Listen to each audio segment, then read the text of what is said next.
Yep.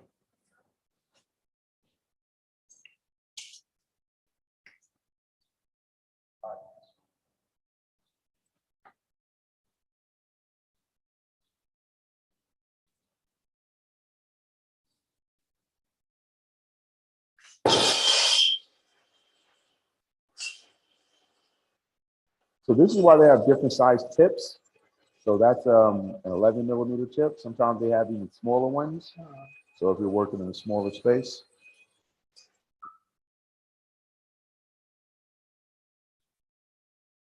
So why are you bending your braze rod?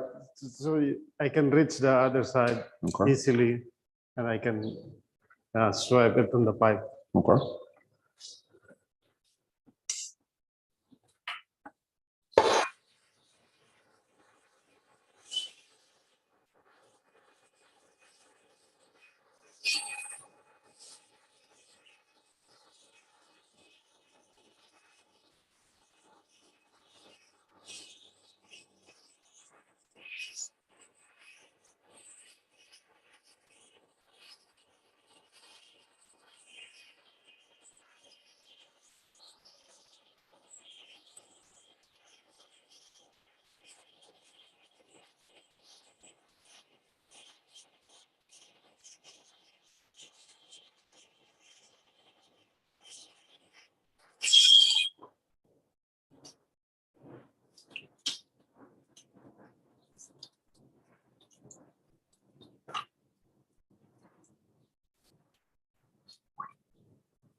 Okay.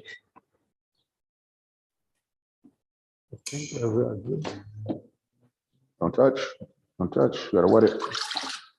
So hang on a second before you wet it. Let me get a temperature probe. Let's see how hot this is.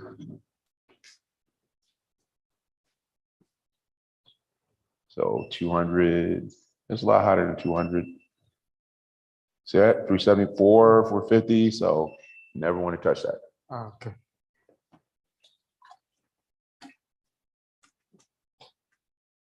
So why are we putting water on there? What is the water doing? To cool it fast. It's cooling it So fast. we can save our time. Now be careful. You don't want to suck the water. See where the opening is? You don't want to suck the water in there. That'll make it harder to braise it if there's water inside the system. Okay.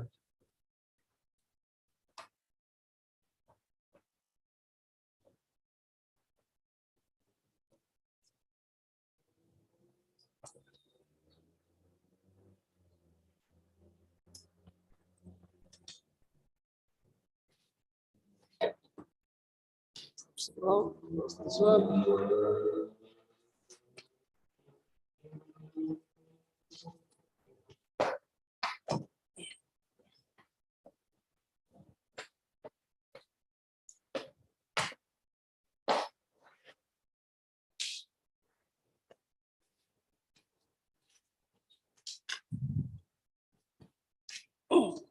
Okay, so we just did our braise. What do we have to do next?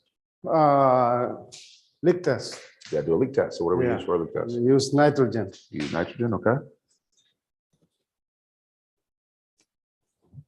Okay, so a couple of things. We have valves up here at the top. So we can actually put pressure through there, But if we want to make sure that it's not going to leak out of there, how do we keep the nitrogen we put in from coming out of there? So we'll close that one. How do we close it? We can use the threaded cap, or We can use a maybe cap, or maybe we'll install you can put the pin in. the pin. Okay, so we should have a cap.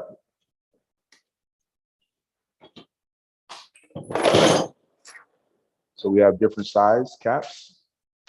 So there's different size flares.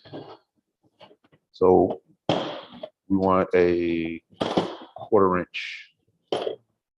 So that's a 1/4 inch. So as long as that thing doesn't move, it shouldn't leak. But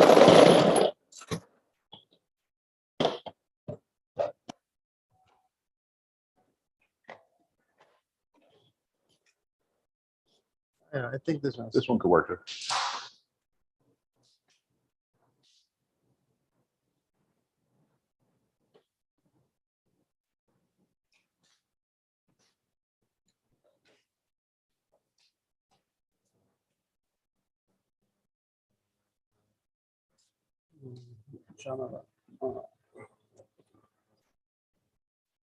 You don't have to. You can hand tighten it. You don't have to put anything else.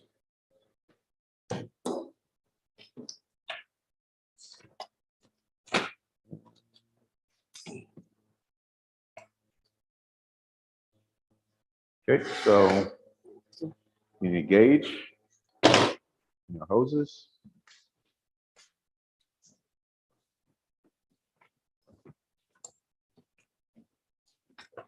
So if we're using the ones with the pins, so which hose are we going to use? We will use the. You have to use the one with the pin, right? So we just use one. Now we just need one hose. How many hoses do we need? Two. We need 2 hoses. Yeah. Why do we need 2 hoses? To connect from the nitrogen cylinder Mhm. to the gauge, To the gauge. then from gauge to the Okay. threaded one. Now, are we going to use on the nitrogen cylinder? Are we going to use the hose with the pin in it? We will use this one from the valve, Mhm. and we will use the Okay. But what about The go other to the nitrogen? nitrogen. We will use the regular. Use regular one, right? Okay. This one.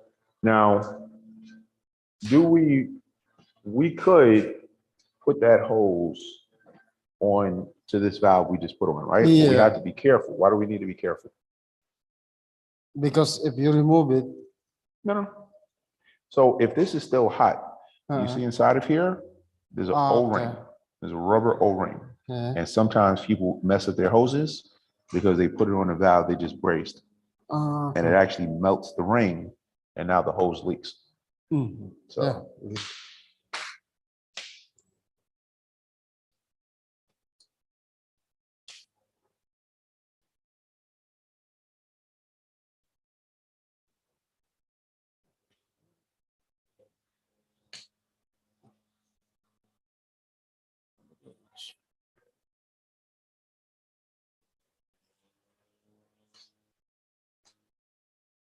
did I go to the? So how do we connect? So Rishi, how do we connect our hose for our nitrogen? This one sucks. Going there. The middle. So does the yellow go there? No. Where does the yellow go? Yellow should be in the middle, but. So think about it like this. If I want to take a pressure reading on my machine, how do I do it? So I will connect the thread bulb here. Okay. Yep. And I put Okay. So let's try that. it here. So does that, if I'm going to the high side, does it go there? The high Okay. side's the red one. Okay. Red. Yeah. But we're taking from the low side, right? It doesn't matter. That's one.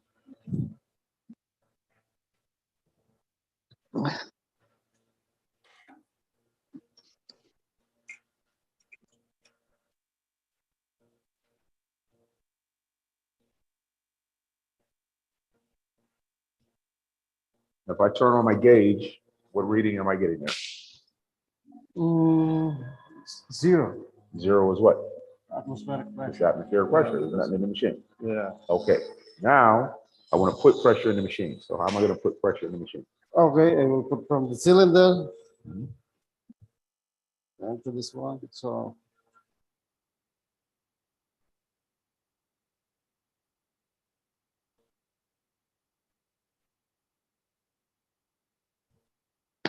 this one.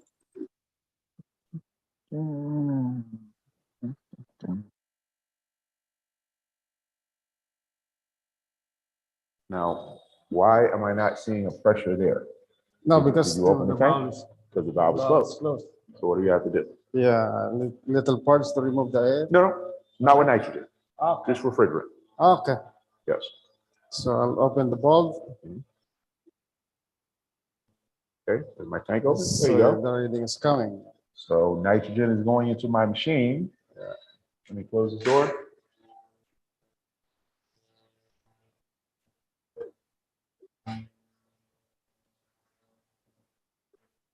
So nitrogen is going into my machine. Yeah. All right. Hold that for a second. Let me close the door. Oh, It's filming. oh. No. Sorry. I just got it.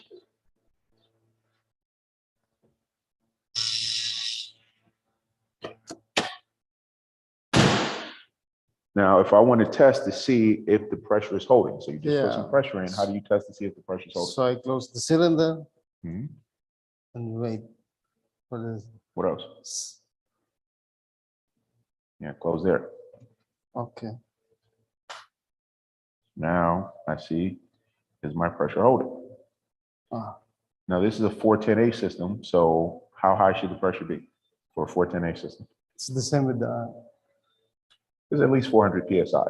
So I want to put at least 400 PSI in there Okay. and see if that's going to hold. So I'm going to put 400 PSI.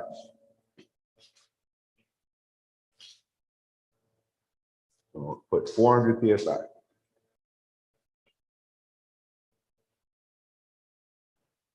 Now you start to hear something. Yeah. The nitrogen go inside.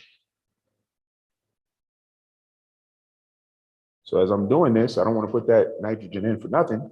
So I can close there, close the valve, see if it's holding on the way up. So the more pressure that there's in the machine, if there's a leak, then it should start to drop pretty quickly. So see how it's starting to drop a little bit? So it's holding, but it's also dropping. So this is where we want to Bubble. use our bubble spray. Bubbles, yeah.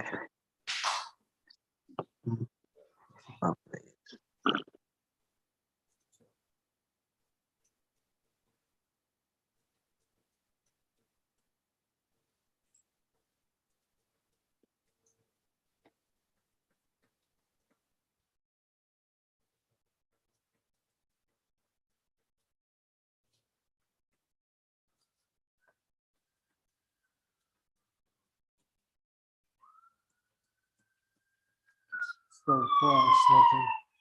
So you check.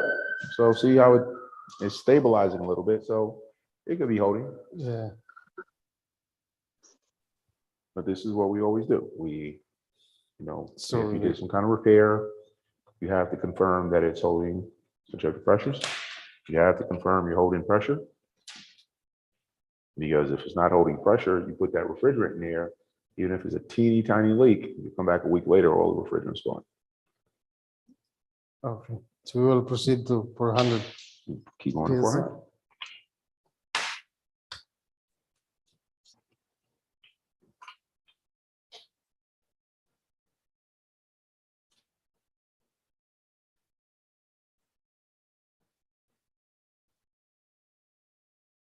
Now, why are we putting it up to 400 PSI? Because this is our refrigerant we will put here is R410A. Mhm. So the pressure should test up to 400 PSI. So on your machine, if your machine has a data plate, the data plate, look there, where it says your test pressures, low side 250, high side 450. Oh, So that's what we're aiming for. We're aiming for whatever it says the test pressures. So basically, if you have a hot day, pressures in your high side can get very high. You want to make sure it's not going to leak on a very hot day.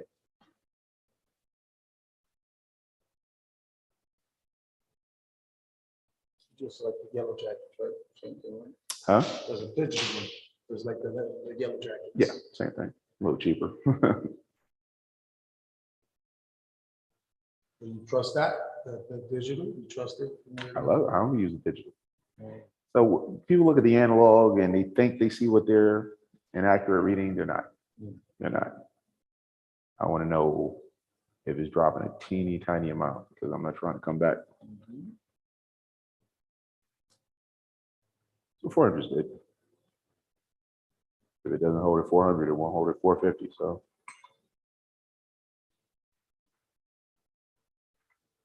it's going to settle. You know, it has to work its way through the system. But all we're just trying to make sure is that it's not a consistent leaking out. Once it settles, it should hold.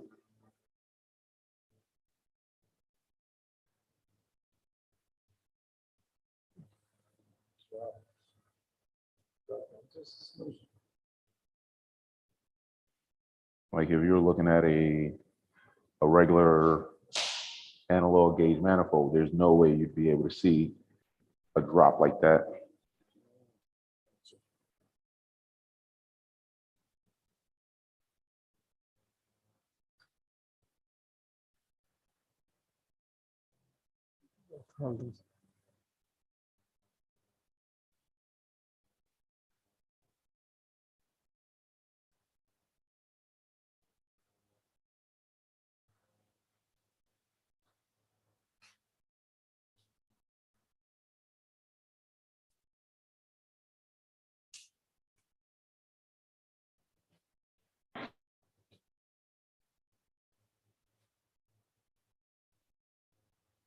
Yeah, so let me get some analog gauges. So we'll do a comparison between the digital gauge and the analog gauge. There's a leak. There's a leak somewhere. Maybe.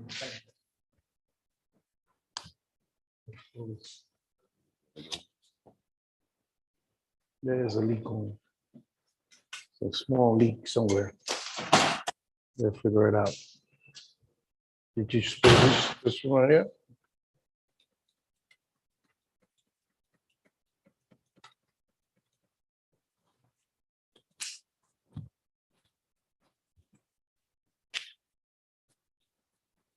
Sometimes the shredder spin it is actually leaking.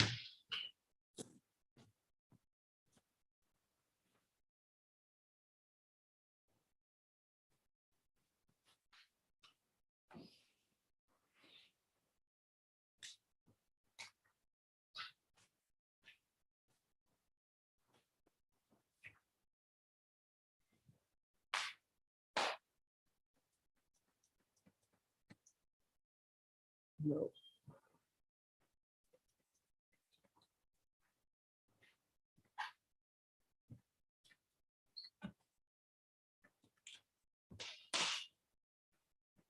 I check the coils too, everything, all this. I spray all this always, because you never know where it's coming from. So you gotta check everything. It might be.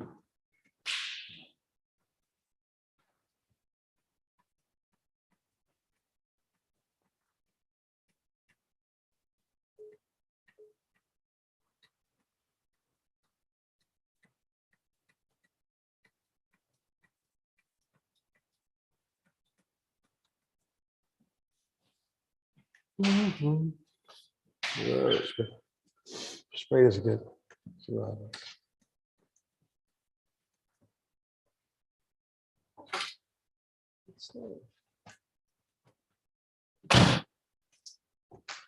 This is the analog gauge. So imagine trying to see pressure drop. yeah, you're never gonna be able Tiny to. amount. Right. Because we want to prefer the digital. So remember, it is a setup for a little bit. So Yeah, but it went down. It went down. Also want to check, make sure your hose is tight. Yep, we did all that. I thought maybe the shredder pin, sometimes the shredder pin is not tight. I was working on the system, and the pin and hole popped through the Schrader pin. Right. I was like, oh, goodness. Hmm.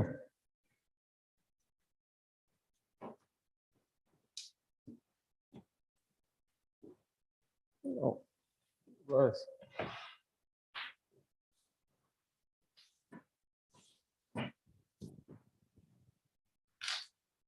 It's just coming on. Yes.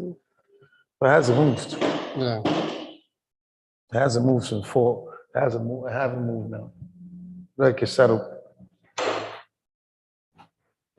Yeah. It's holding at 400, 404.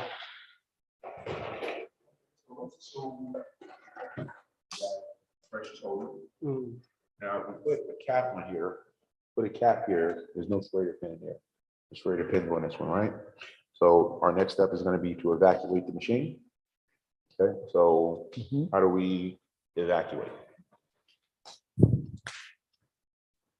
So we'll remove from here. This way. So what are you doing right now? Yeah, I close the cylinder to make it safe. So you're saying you're closing, right? Yeah. What is that? Because there's 2 valves on there. So what do you mean by closing? So I don't want to. So remember, there's 2 valves. You have the tank valve, Yeah. and you have your nitrogen regulator, right? Mhm. So the nitrogen with the tank, you open by going counterclockwise.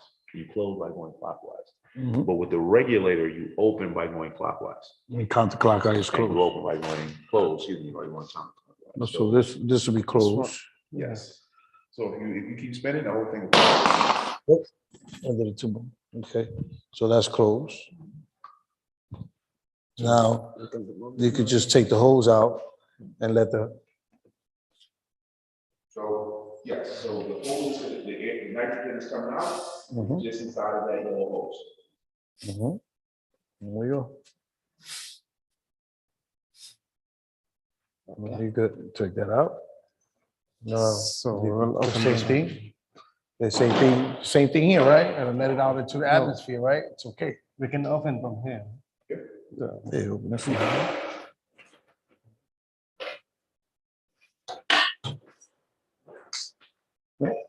No, we can just from here. So it's okay. Oh.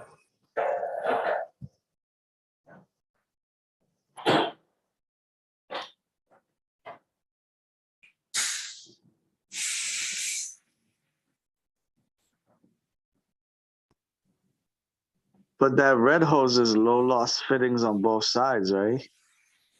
Let's go on one side. Oh, is this on one side?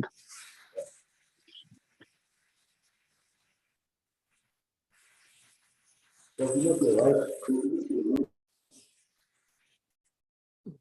Just open it. So you're gonna hear a little pop. Right.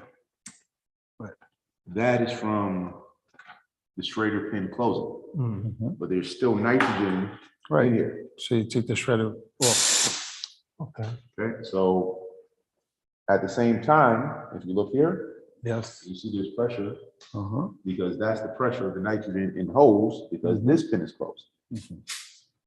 Right? So what we're trying to do is we're trying to release the nitrogen. So take a look here. Look at the see how it's wet there? Yep. That's the bubble solution, right? You never ever want to mix anything with your bubble solution because the bubble solution is designed to mix with the refrigerant. If you put like Windex, people use soap and all that stuff, it could get into your machine. And Mess it up. now you're gonna have a different issue. So if we're trying to dump the refrigerant, this is actually opening the valve. So this is not a valve that has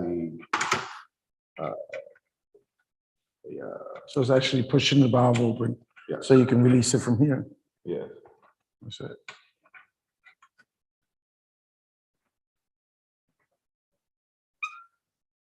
There you go. So now you can see.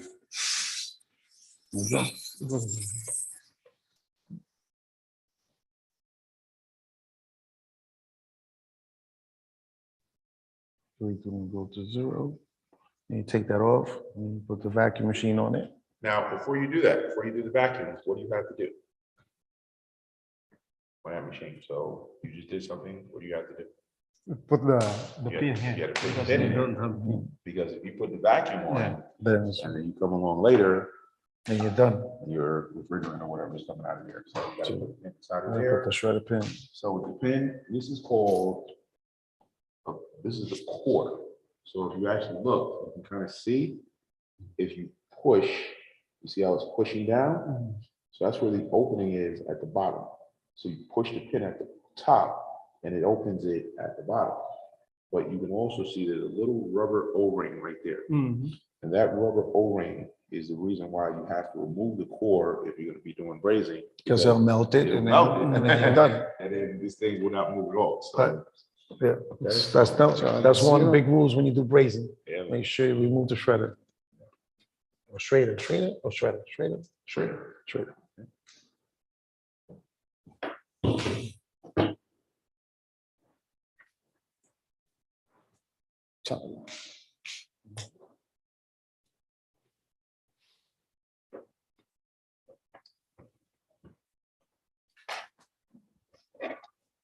You see the new machine stores they have now for flaring?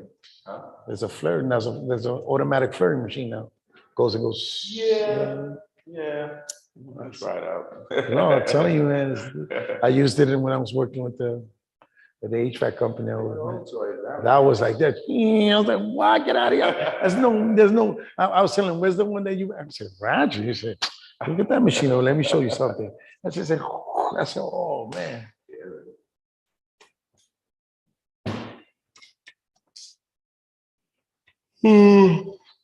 Excuse me, I'm sorry. Okay, so you can test it too. You can push and see. Because it has to go like that. Okay, so you're good now. Now So you now what are we put, gonna do? now we put the Vacuum. vacuum on it. Evacuate, right? So what does it mean to evacuate? What does it mean to evacuate? Or me, Anyway, you gave it for a reason. to take the dirt, the bats or the impurities or whatever, So Well, evacuate, vacuuming to take out take out what? So that's evac what? whatever is in the system, So whatever. something specific, we want to take out something specific. So Right. anytime you work on it. So Rishi, what is evacuate? You're removing what?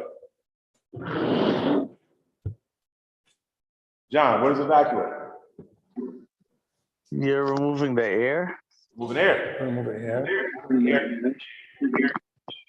by putting with the atmosphere there. So on. Well, yeah, whenever you do what? You're letting it air. Because you have atmospheric pressure. Anytime you open the machine, you're letting it what? I mean, Yeah, You're letting atmospheric it air, pressure. right? Right. So you have to do what? If you have a circuit, what's the circuit you have to do? evacuate, Air pressure test, which shows now we can do what? evacuate whatever air is in the system. So if there's still a little refrigerant or whatever it is, it takes it out. There's no refrigerant. It's just air and what? What are we trying to remove? Air and what? Water, Oh, I forgot. Water is moisture. moisture. So you have moisture. Moisture, yeah. What was the name of it? Yeah, I forgot the So word. what's another name for air on a machine? Air for air machine. Yeah, what's another name for air on a machine?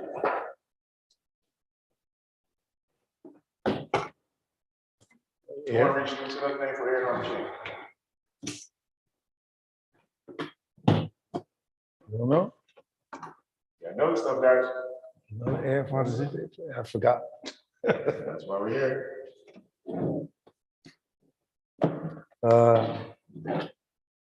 Another word for air machine. Rishi, what's another word for air on a machine?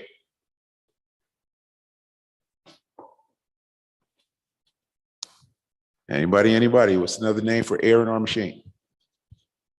Humidity. Go on, guys.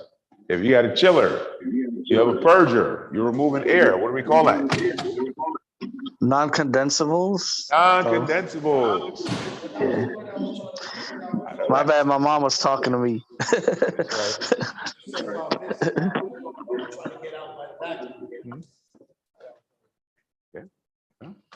Yeah, this is Non-condensables. That's the word. So what tools do we need? We're gonna evacuate our machine. What tools do we need? 500 micron. Huh? We need our gauge manifold, Yeah. and we need what else? Micron gauge. We need a micron gauge. So where's the micron gauge?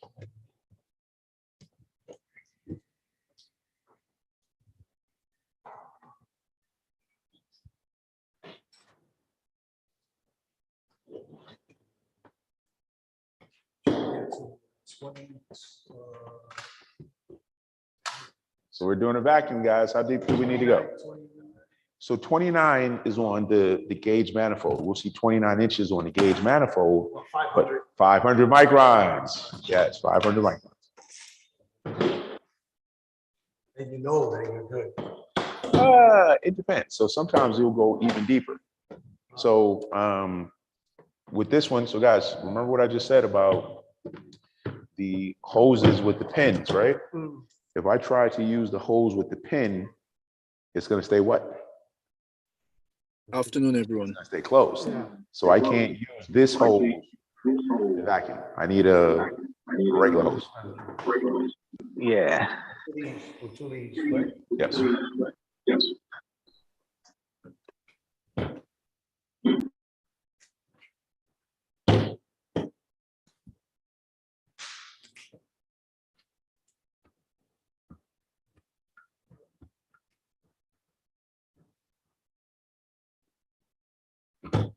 Bubbles in the site glass, you know what that means?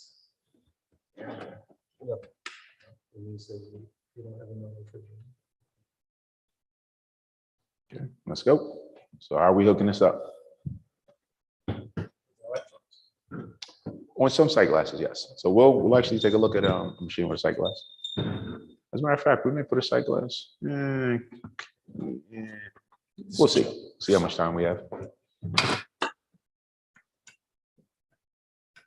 So you know this is the blue side, this is the red side. This is the accumulator there. So this is the suction line. How you know? Yeah, you have accumulator there. The accumulator. Accumulator? And what Yeah. other reason why? At the top of the compressor is the discharge. It's going to the condenser. Condenser going down. There's another reason why. The size of the pipe. Oh, okay. Yeah. Suction pipe flow is bigger than the discharge. Because gas expands. Yeah. So this one go there. If you go into a chiller room, you'll know by it because the suction is always insulated Mhm.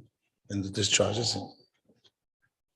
And that's how you can tell what's the evaporator and what's the condenser, because most of the time the evaporator is insulated also. We need another first. Non-condensable, that's what was the word. I was looking for that word to come out my mouth when I was talking earlier.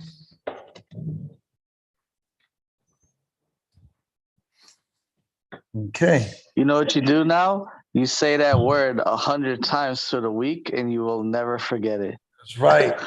But that was the You word I was gotta trying to replay find it out what back he in your said. head. When he says, what we trying to get out? That's exactly what I was trying to say.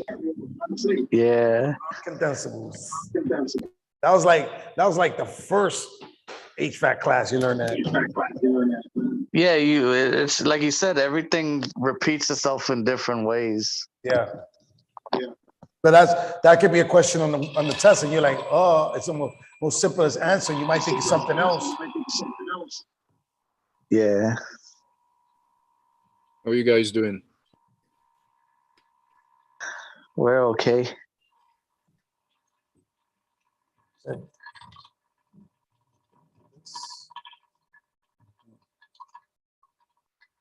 Yeah, it's almost green, man. We're looking for 29 and we're looking for 500. Yeah. This is like the vacuum, and this is to make sure, to let you know, like reassurance. Like in the evaporator, when you put, what's it called? Remember, when you're saying that in the evaporator, you have what you have in the evaporator to make sure that it evaporates. You know, to make sure it evaporates. Superheat. Remember that?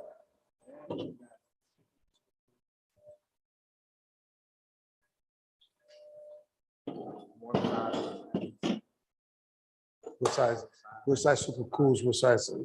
Show me right now which side is a super cool. Show me which size the evaporator. You don't remember which the evaporator? Come on, take a guess. Tell me what you think is the evaporator. The evaporator? Mm-hmm.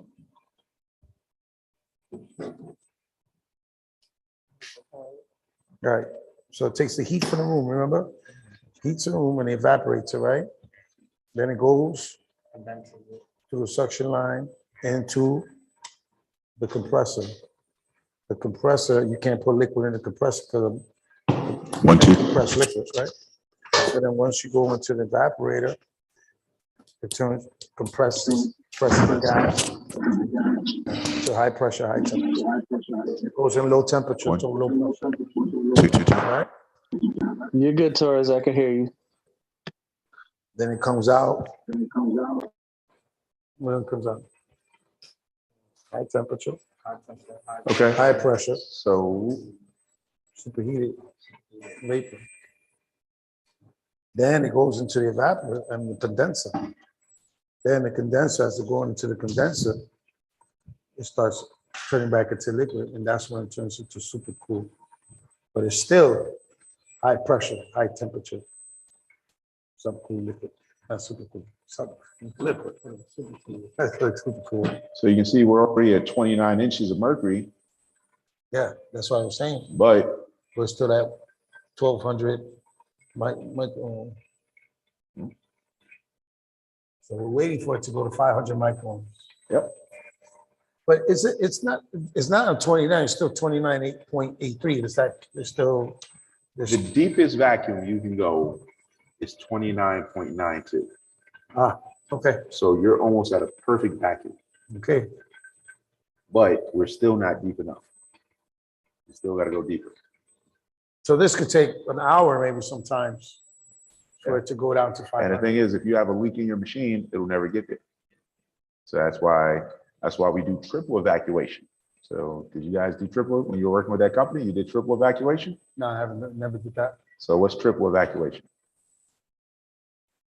Do it 3 times? You do it three times. What do you do 3 times? What? What do you do 3 times? Huh? What do you do when you vacuum it? Not refrigerant, No, refrigerator. not air, nitrogen. Or to make sure the nitrogen comes out. You put nitrogen in, evacuate, nitrate, evacuate, evacuate. Also, you gotta put nitrogen 3 times. Yeah. To make sure. So it helps to flush it out. Oh, okay. Yeah.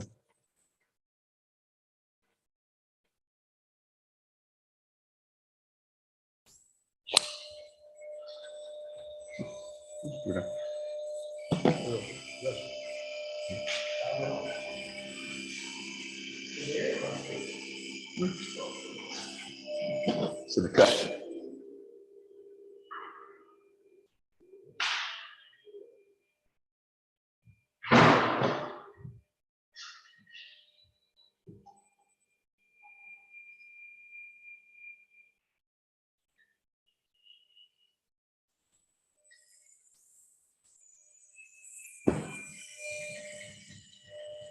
Whoa.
See,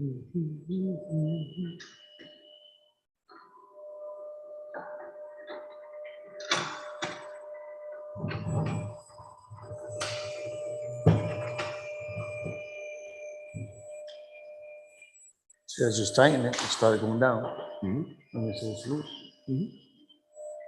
So guys, what else do you think we could do to speed up evacuation times? There's a couple of things in the EPA says we can do to speed up our evacuation times.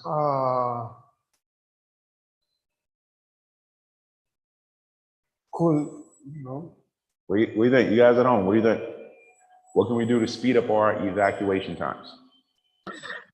I think it's like a damp rag or something you put over the machine. You can heat Yeah. the machine. Oh, it's heating. That's what it was. Machine. What else? Heat this? Hmm? You say heat the machine? You can heat the machine. Yeah. Oh.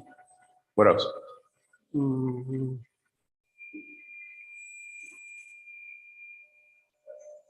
You can cool the tank, but it's not tank, no? We're bucking. Well, cooling a tank is only if I'm doing recovery. So what can we do to speed up evacuation? So we said we can heat the machine. What else can we do? Turn the machine on? Huh? You would never turn the machine on under a vacuum. So what do you think, guys? What else can we do? What else can we do to speed up evacuation times? It's something that we would use in our vacuum. What do you think we could use in our vacuum? Short hose. Shorter hose, but also what? Besides the shorter hose, or what? Big old. A bigger hose. We can use a bigger hose. So we actually have, let's see if we have it over here. We actually have something, we have it here. It's probably outside, called a vacuum rated hose. So a vacuum rated hose is actually a bigger hose Okay. that pulls it out quicker. Now there's another technique. So we're gonna shut this down. I'll show you guys something here. Something I gotta get. So, okay. So close this, shut everything down, take all hoses off. I'm gonna show you guys something else.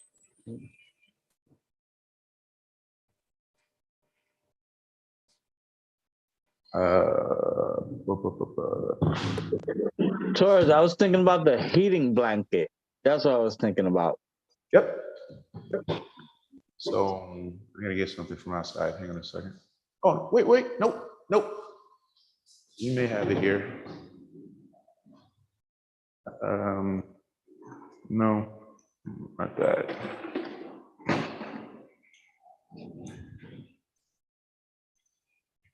Yeah, I gotta get something from outside. Hang on a second.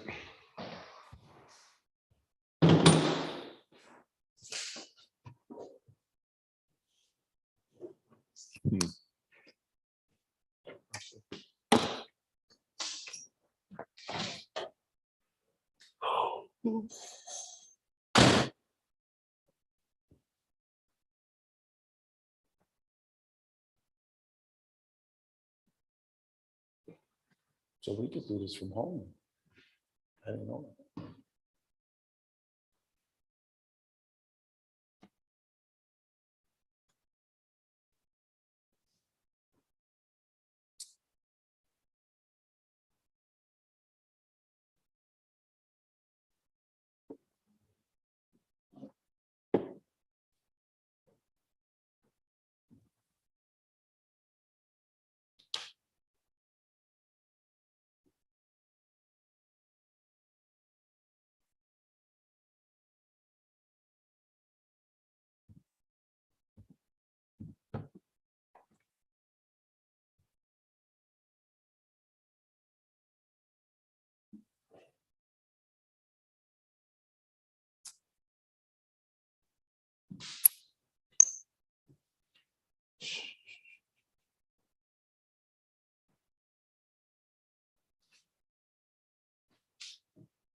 So I think I have some stuff downstairs I gotta find. This is our heating blanket. Okay. This is for a tank. This isn't for this. Now, this, check this out, Louis. Oh, sorry. So this, it's not the right size, but I can kind of demonstrate the way that this works.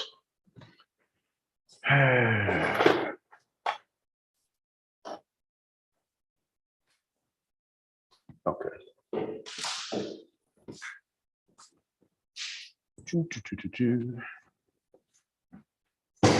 Oh yeah.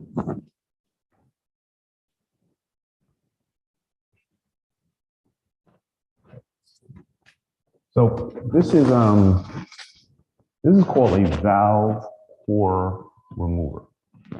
Yeah. Yeah. This is called a valve core remover. Now, this is not the right size for this because this is 5/16 inches, whereas this is 1/4 inch. So if I try to put it on there, it's not going to catch the thread. But the way that this works, you have this right here that I can screw in and screw out the Schrader pin core, because the Schrader pin, this pin is actually restricting the flow. So if I'm trying to remove the air, this is slowing down the process. So the way that this works is, this is the whole thing, but it goes on here like this. So let's I think I have a 1/4 inch somewhere, but I gotta find it. So you put this on here, right? and then you go down, it's crazy. You go down here and then you unscrew the pin, right? And as now you're not gonna have any refrigerant or anything in there. This is only used for evacuation, only used for removing air. And I'm going to pull the pin out. You gotta catch it. Let's see.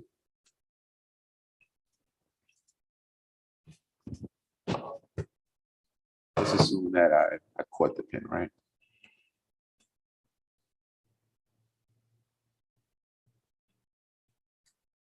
So it's supposed to be like magnetic. Okay, Nice. so let's assume that I caught the pin. So you pull the pin up, it just fell right back in. So you pull the pin up. That pin is giving you a little problem there. But I gotta find the right size, but I just want to show you how it works, right? Mhm.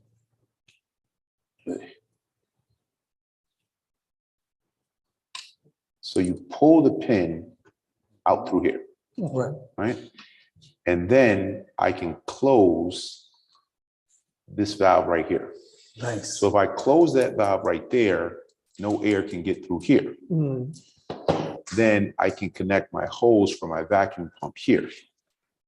Right. So it's really crazy how you're supposed to do this, but I'm supposed to suck out the air here, or I can suck out from the top. Okay. Then when I'm ready, if my machine is in a vacuum, then I can close here. I put that right back there. And then I open and screw the pin back in. So this is a way in which, because it's not like I can take the pin out and pull a vacuum, but how do I get the pin back in without losing the vacuum? So that's what this is designed for. Oh, This so is it helps designed you for me to just- take the pin out, Uh-huh. pull the vacuum, then put the pin back in and keep the vacuum. So I just got to find the one for the quarter But inch. it will not release from here, the vacuum, it will not suck. Well, that's if I can find the one with the right size, then we'll play around with that. But yes, I have like 6 of these outside, and they're all for the 5/16 because mostly we work on heat pumps, you know, big systems where you're trying to remove the air and you're trying to speed that process up. For these small, the only place you'll find quarter inch straighters like this is on an old R22, 134A system. For the new heat pump systems, they're all going to have 5/16 flares. So 5/16 is just a Well, it already little comes bit- with the 515 on it. It already comes with it. Remember how many times we had to go run and Yeah, we'd be on a job. It's like we can't even connect the hose. What's But we going learned on? that the hard way the first time we did that pump. Yes, Remember? sir. Yes, sir. Real world training. And I was so happy about that because when I got the job at Taidum Towers, Yeah. right? The guy that he's a master HVAC guy, and we couldn't tell him nothing. And we went to put a heating pump, and I told him, "You're gonna need a 5/16 adapter." Come on, we don't need that. Don't worry about that. What he does, damn, don't worry. Goes to the HVAC store, comes back and say, "What you had to get?" Yeah. Oh, I had to get a 5/16. I say, "See." Okay. So another thing, this is a vacuum tree. Okay. So a vacuum tree, we actually had a job recently where it was giving us a little bit of trouble. So we actually used the vacuum tree, and I'll show you what this allows us to do. So It's kind of like a T. You can disconnect different things on it. so this, Get off the phone, please. Oh, you're nothing. so on all vacuum pumps have this. They have a vacuum tree, right? They have 3 different sizes. This is quarter inch, this is 3/8 inch, and this is half inch.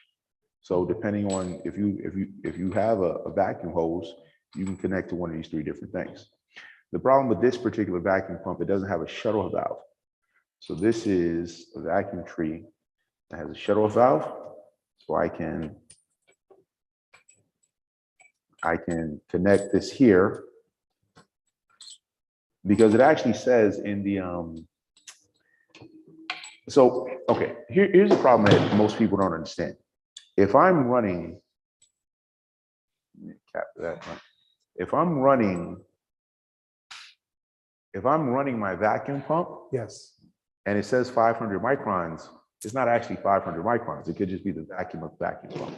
Correct. So what this allows me to do, I can shut this Right. and I can separate the two pressures. Oh. So I'm gonna go get a, So if you wanted to just run the micron. well, I wanna measure the pressure Right. with the vacuum pump off. Gotcha. So I'm gonna go downstairs, we have a 3/8 hose. Okay. Give me 1 second, and then we're gonna run it 3/8 hose. Take your time. And see if that speeds it up.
Yo, how are you?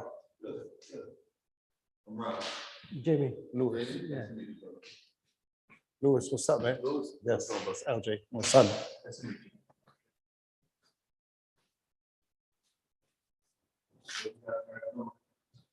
Yeah, we try to do vacuum for that unit.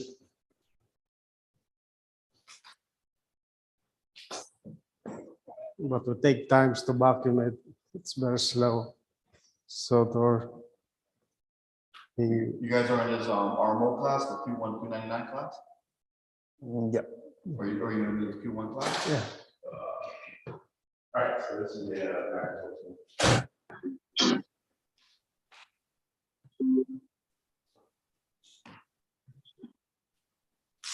okay, so there to a micron. Towards the screen, it stops showing. It just has a logo. Yep. Yeah.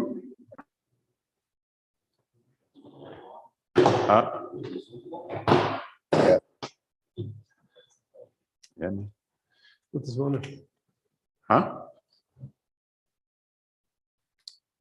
So there's there's a difference between this pin. You see that? There's a pin in there. So that's just a pin depressor, which means that that's actually open. With these are called anti-blowback valves. So this is kind of like a Schrader pin by itself. So this closes and it traps. If you look here, it's saying it's in a vacuum. This hose is in a vacuum because this is closed. But with this one, this does not close. So we can still connect this one thing. So that one's better. So to do vacuum. is No, because- they're different.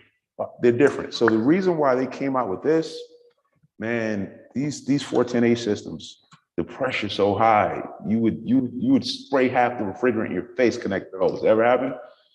Like, it's crazy. So with these, this is actually a 1/4 inch size. I have adapters to go to 5/16, and it saves so much refrigerant. Before you had this, man, like when I say you get covered, because the refrigerant evaporates, but it's oil. And like oil is like it explodes in your face, and then you can't turn anything because it's you're also so greasy. So yes, these, lifesavers. So, yep. Yep. What they call? Low loss fittings. Low loss fit. Look, you got a unit with a critical charge such as this, right? All right. Critical charge means that it might have 32 ounces of refrigerant in it. Now, every time you connect this on and you take this off, you're losing maybe what? Half an ounce, a little bit, but it starts adding up after a while, Right. right? So now you have insufficient freon in here just because you've been testing it. So the low loss fitting reduces the amount of that's coming out, That's why it has the right? permit. And also think about the environment, right? Think back to the EPA, right? You don't want to be shooting freon into the environment, Right. right? So this becomes minimus, right? The minimal. So hit it. Also, freon will burn your hands. Yeah. It hurts. Now you look, we're not getting any readings here. Why are we not getting any readings? So why are we not getting any? What did I say about the vacuum tree? It's closed. So look at the vacuum tree. The vacuum tree. So that's a ball valve. You hear that? You hear the difference? Okay. So guys, a ball valve, you tell the position of the valve by the position of the handle. Can you reduce the volume on that? Yeah. TV, you probably won't get the feedback. No, it's not the TV. I'll show you something.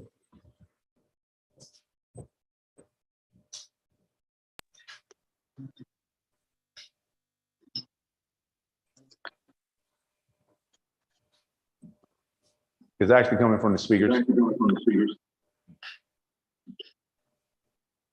So the reason why I like this particular vacuum tree is if I want to measure the vacuum in the unit, right? Well, there's a couple of things. So actually, let's start over. Close this. Okay, so in terms of our flow, this is on the vacuum pump side, right? Whereas usually we probably want it to be on that side, but I can close that with the vacuum pump running and I'm measuring the vacuum on this side. I'm not measuring, like I'll turn it on. I'm not measuring the suction of the vacuum pump. If I open this, it's gonna drop right down because the vacuum pump is sucking. What I wanna know is what is the vacuum in the machine? So that's where you say 500 microns, it needs to be 500 microns without that vacuum pump sucking. So it's kind of like just turning off the vacuum pump, right? And just checking it. The problem with just turning off the vacuum pump, sometimes the vacuum pumps don't have valves. Sometimes they don't have interior valves, and you just sucking air through the vacuum pump. So you have to isolate it from the vacuum pump. Gotcha. That's where you got the speakers. Yep. 2022. So this is going to be our hybrid training zone. Love it. So we can be doing stuff in here and have people, at home. It's all about, I don't want people to be restricted because of not being able to be here. Just mentally, you got to be engaged with the stuff. Right. I keep telling people, I don't care if it's the written, I don't care if it's the practical, if it's the EPA, it's all the same stuff. It's literally all the same. And, you know, when I worked at these other schools, they say, oh, we're studying for the EPA. It's like, it's the same thing. As a matter of fact, the crazy thing is, It's all connected. It's just. you cover more stuff on chillers on the EPA sometimes than you do on the written. Like you have two whole sections that deal with nothing but chillers. Type 2 and type 3 are dealing with chillers. Right. And then by the time people would come to me when I was at like 32 BJ, and I'd be asking questions and they wouldn't they wouldn't remember anything. And I'd be like, how's that possible? What was the question you asked?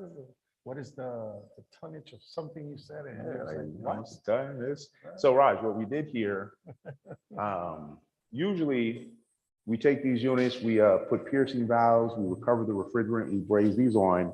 But because we have a bunch of these that were already set up, I wanted to show them the bullet valve. So we put a bullet valve in the liquid line, right?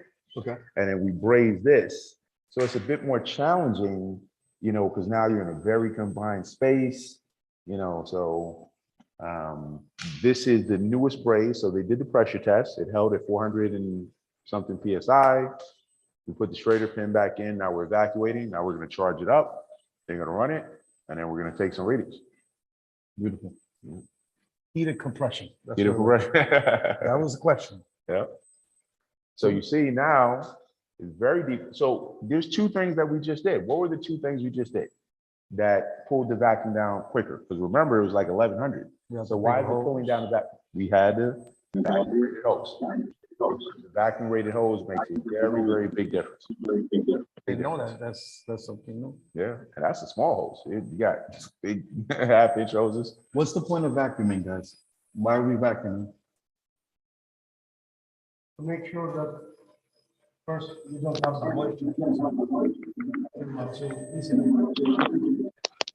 Putting inside. So it's like Non-condensables. Condensables. Non-condensables. So important. Now imagine you didn't pull a proper vacuum and you got non-condensables in there. Now remember, we're going from a liquid here to a vapor. It's going to go through a low vapor, becomes a high pressure vapor. The high pressure vapor becomes a high pressure liquid. These things need to be able to change state constantly in the refrigeration cycle. What happens if it's non-condensable? Condensable.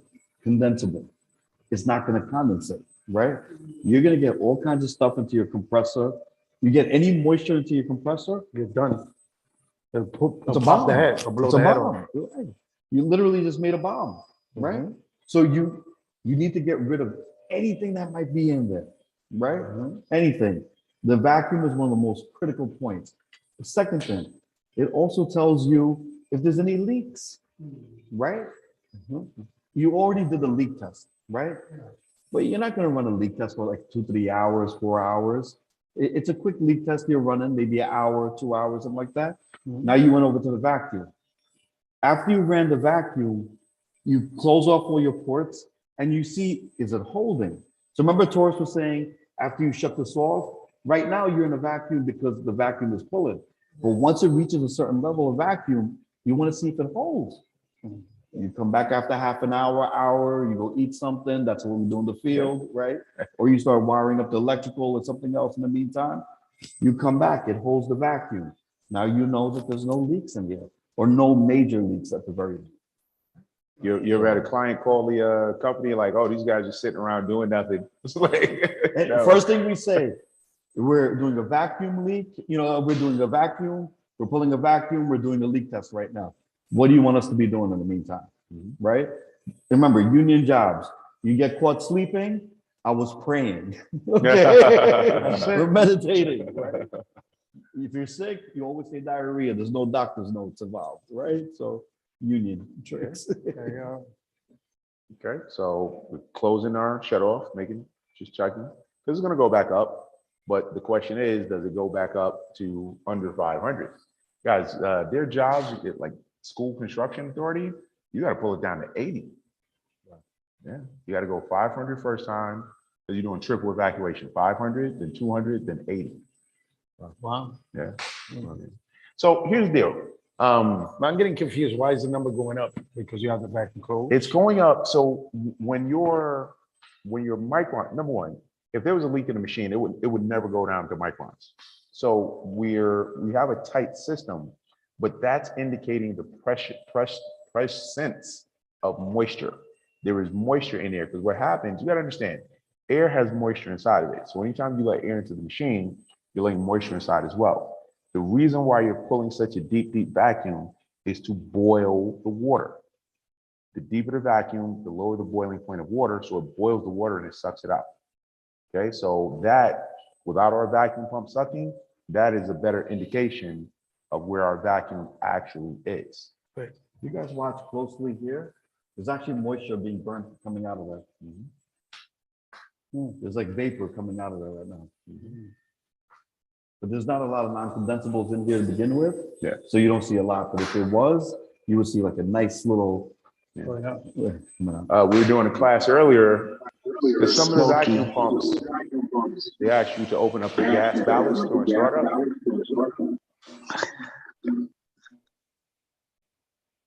They ask you to open the gas ballast. So one of you guys had the gas ballast open, and you'll see. So now moisture is coming from the air. So you see a little bit of smoke. So that's because it's sucking in air through there, and then the heat, because the compressor is going like that, is actually boiling the moisture out of the air. So I remember one system, we hooked it up, we had to leave the room because there was so much smoke coming out of there, and it's literally the moisture being sucked out, being And not for evaporated. nothing, you have oil shooting everywhere too at that point. Yeah. If you have that side open. Yeah. And you guys know how to check the oil, right? On these vacuums. It's super important. Yeah, you have to. You would check the oil level, Right. right? And how many, you're supposed to check after every vacuum, you're supposed to change oil? That's basically. It depends on what size unit. Right. Like if I'm going in after a burnout or something like that, every time I pull a vacuum. A full burnout. Second, third time is my normal thing, right? What we do in reality versus what we do in textbook. Right. Textbook, every time you pull a vacuum, change the oil. Right, but In real life, real Right. life, you go. Right. Now this is a burnout, like you yeah, said. burnout. So there's something major you're dealing with. Well, you'll tell when your oil is bad, man. The oil. Round, You see it's dirty. You get a tint to it. Yeah. You know, or you'll see it start going down. You know, you drip it out, you get that bottom, you open Right. it out, you get all that old nasty oil, you catch it in something, Right. you pour in the new oil. You know? Right. Don't overfill it. You turn on that vacuum, it's gonna start shooting everywhere if you overfill it. The guy, a friend of mine was doing an install at a school. So hundreds of feet of refrigerant pipe. So they were trying to set it up, you know, to put the refrigerant in or release it from the outdoor units. So guy sent me a picture and he had oil all over his hands. He's like, what does this mean? Right. You just sucked all of the oil out of the compressor. God knows how long that unit's gonna run. So I don't know what they did, but yeah, they ran that, all the oil got sucked out. So then what happens then? Yeah, When you run the compressor, it's gonna have insufficient oil. right, and it's gonna burn shorten out, the life. but how could you gotta put the oil back or how? Depends. The weird thing was, it was a heat pump. So that outdoor unit, the refrigerant, the oil, everything is out there. Mhm. What these idiots did to pull, you know, that out, I don't know if they recovered the refrigerant. I don't know what they did, but you're pulling out oil, either that or they released the oil from the vacuum pump, Look, which is. you could run the unit and just kind of see what happens at that point. But you know that you don't want to put any kind of warranty guarantee on that compressor. Because look, at the bottom of the compressor, you're gonna have components that are kind of oiling everything as they're moving, right? Right, right. If it's no longer oiling, It's gonna just finish. yeah, 3 months Okay. later, you hear the compressor went. Yeah. So if you got So, a semi-hermetic or certain compressors, Yeah. you could pump the oil back in, All right? So it depends on what kind of compressor. He's talking more about the heat pumps. You're talking about small Yeah, baby yeah. compressors. Right, you can replace it. okay, so let's assume we hit our targets. Now we're gonna charge this unit up because that's why we're doing this, to learn how to go. And is through it all the holding? cycles. Where are we at? Yeah, close off, right? So the mic run, where you, Where are we at? so it's like it's in the 800s right now. Mm. So we'll be here all night. So Right. just because usually what we do, we charge, we recover, and we leave it in the back. A good practice is, okay, so now you're gonna go get your Freon, you're gonna send your helper, hey, go get me my 410, blah, blah, blah, blah. Take a picture. Take a picture of whatever's on that gauge, okay? Mhm. 5 minutes later, it doesn't matter how good your memory is, you're gonna be like, was it 801.2? What was it? You take a picture, you compare it, you know what's going on. Yep. Okay? Also, on those testo gauges, later on, like, it's not so important right now, you got a function on it, which will tell you if there's any loss of any direction, right? So it'll actually show you the delta, okay? Because that's another thing, especially when you're doing the pressure test. So you can Because do the deltas sometimes- here? Okay, so if you go to set, actually, no, mode. I don't know. Go to So let's mode. calibrate first. And then, 1 second, you go mode. There you go. And then you press start. And now it's going to tell you. Only reason I know that is I had those gauges. Yeah, I love those gauges. Where would you see the reading there? These two numbers? So people, this Oh, is that telling one. you on the low side, this is telling you on the high side, right? PSIG. This is how Alright. much time is going. Right? Well, actually, this is your original number. This is how much time is gone. Mhm. If this changes, it's going to show you the delta. The Mm. delta means a change. Okay. Right? Because sometimes you got to do a standing pressure test depending on the building. You got to Right. put nitrogen in like 400 or 500 and then leave it for 24 hours. And you got to come back. So something like that can give you because there's an actual, depending if the temperature goes down, the nitrogen pressure might go down a little bit. Temperature goes up, nitrogen pressure might go up a little bit. And there's actually a calculation based on the foot of refrigerant line. So it's all the stuff, man, you got to know. So let's get our refrigerant and get our scale. I'm gonna move out the way so you guys can grab what you gotta grab. So I've been doing this all day. Yeah. No, these guys, they got practices. So Luis, you're supposed to start the job when? But, When you starting the job? yeah, When? suppose July 11th. They just sent me, that you're sitting down right now. They just sent me an email for the background, so I'm filling that out. Yeah. What company? Cushman and Wakefield. My firm. Okay. So, Okay. thanks to this man right here. That's what we do. I've been struggling, man, for years and years. That's no joke. First of all, I struggled almost 5 years to get into 94. I get in 94, Kareem, I get into 94, and then now, you're Kareem. I got into 94 through the Can you Board of hear me? Ed. Now, I'm moving into Yeah, a I'm at better the thing. VFW. Going from a fireman in the Board of Ed You way home? to operating engineer now. So the Yes, next I'm thing at the is VFW with class, with, stationary, and after constant, that is courses given assistant, to after them. that is chief. Yeah, man. That's it, bro. That's it. Okay, all right, later. Thank you. All right. I was talking to Abraham the other day. Oh, yeah. Yeah, he was like, "Oh, wow, Taurus came through." I said, "Yeah, bro." He said, Of "Bro, course. I ain't gonna lie, man. Without Taurus, we wouldn't have had a license." How long you been local 94? Only few months, 3 Okay. months, maybe. Cushman you're gonna be all right. Yeah, man. You're gonna be all I'm right. gonna have my own building. It's gonna be. I'm gonna be the operating engineer, and I have one concierge and one porter. What building? It's a small this building, guy. 218 West 18th Street. Look at this guy. 218 West. It's a small building. It's only 13 floors, 7 tenants, Okay. but they got like big time You're tenants. saying in like there. only. No, you're doing your thing. Yeah, but right? it's a Right. big step for Cushman me. and So Wakefield, bro, you got some of the biggest buildings in the city. As you're walking in, you'll see the Cushman and Wakefield. Yeah. right. You Cushman's got number them, you 3. got the mobile guys. I mean, you got. Yeah, but you know what's No. funny? Like right after when I accepted the offer letter, like 10 minutes later, somebody else called me from Somebody Tishman else. That's how it works. for Rockefeller Center. Yeah. And it was through another friend of mine. And they offered, it was like, yeah, we'll take you. You get plenty of overtime. You get all this here. I was like, I said, now already committed over here. The only thing that would have made me go over there, they would say it's high pressure. They would say, yeah, you'll be under high pressure. I would have been like, yo, Taurus, I'm going to high pressure, But it was basically this one over here. I think it's going to be a little more smoother for me. I'm going to be running things. I'm going to be able to don't have somebody like trying to be micromanaging me, You're gonna stuff get like that. So, excellent experience in every direction. only thing, there's no chiller there, but they have the rooftop units. Yeah, So it doesn't, it's safe. listen, people gotta stop thinking about the chiller. These rooftop units are the same Yeah, as but the chiller. you can't, I won't be able to, Gotcha.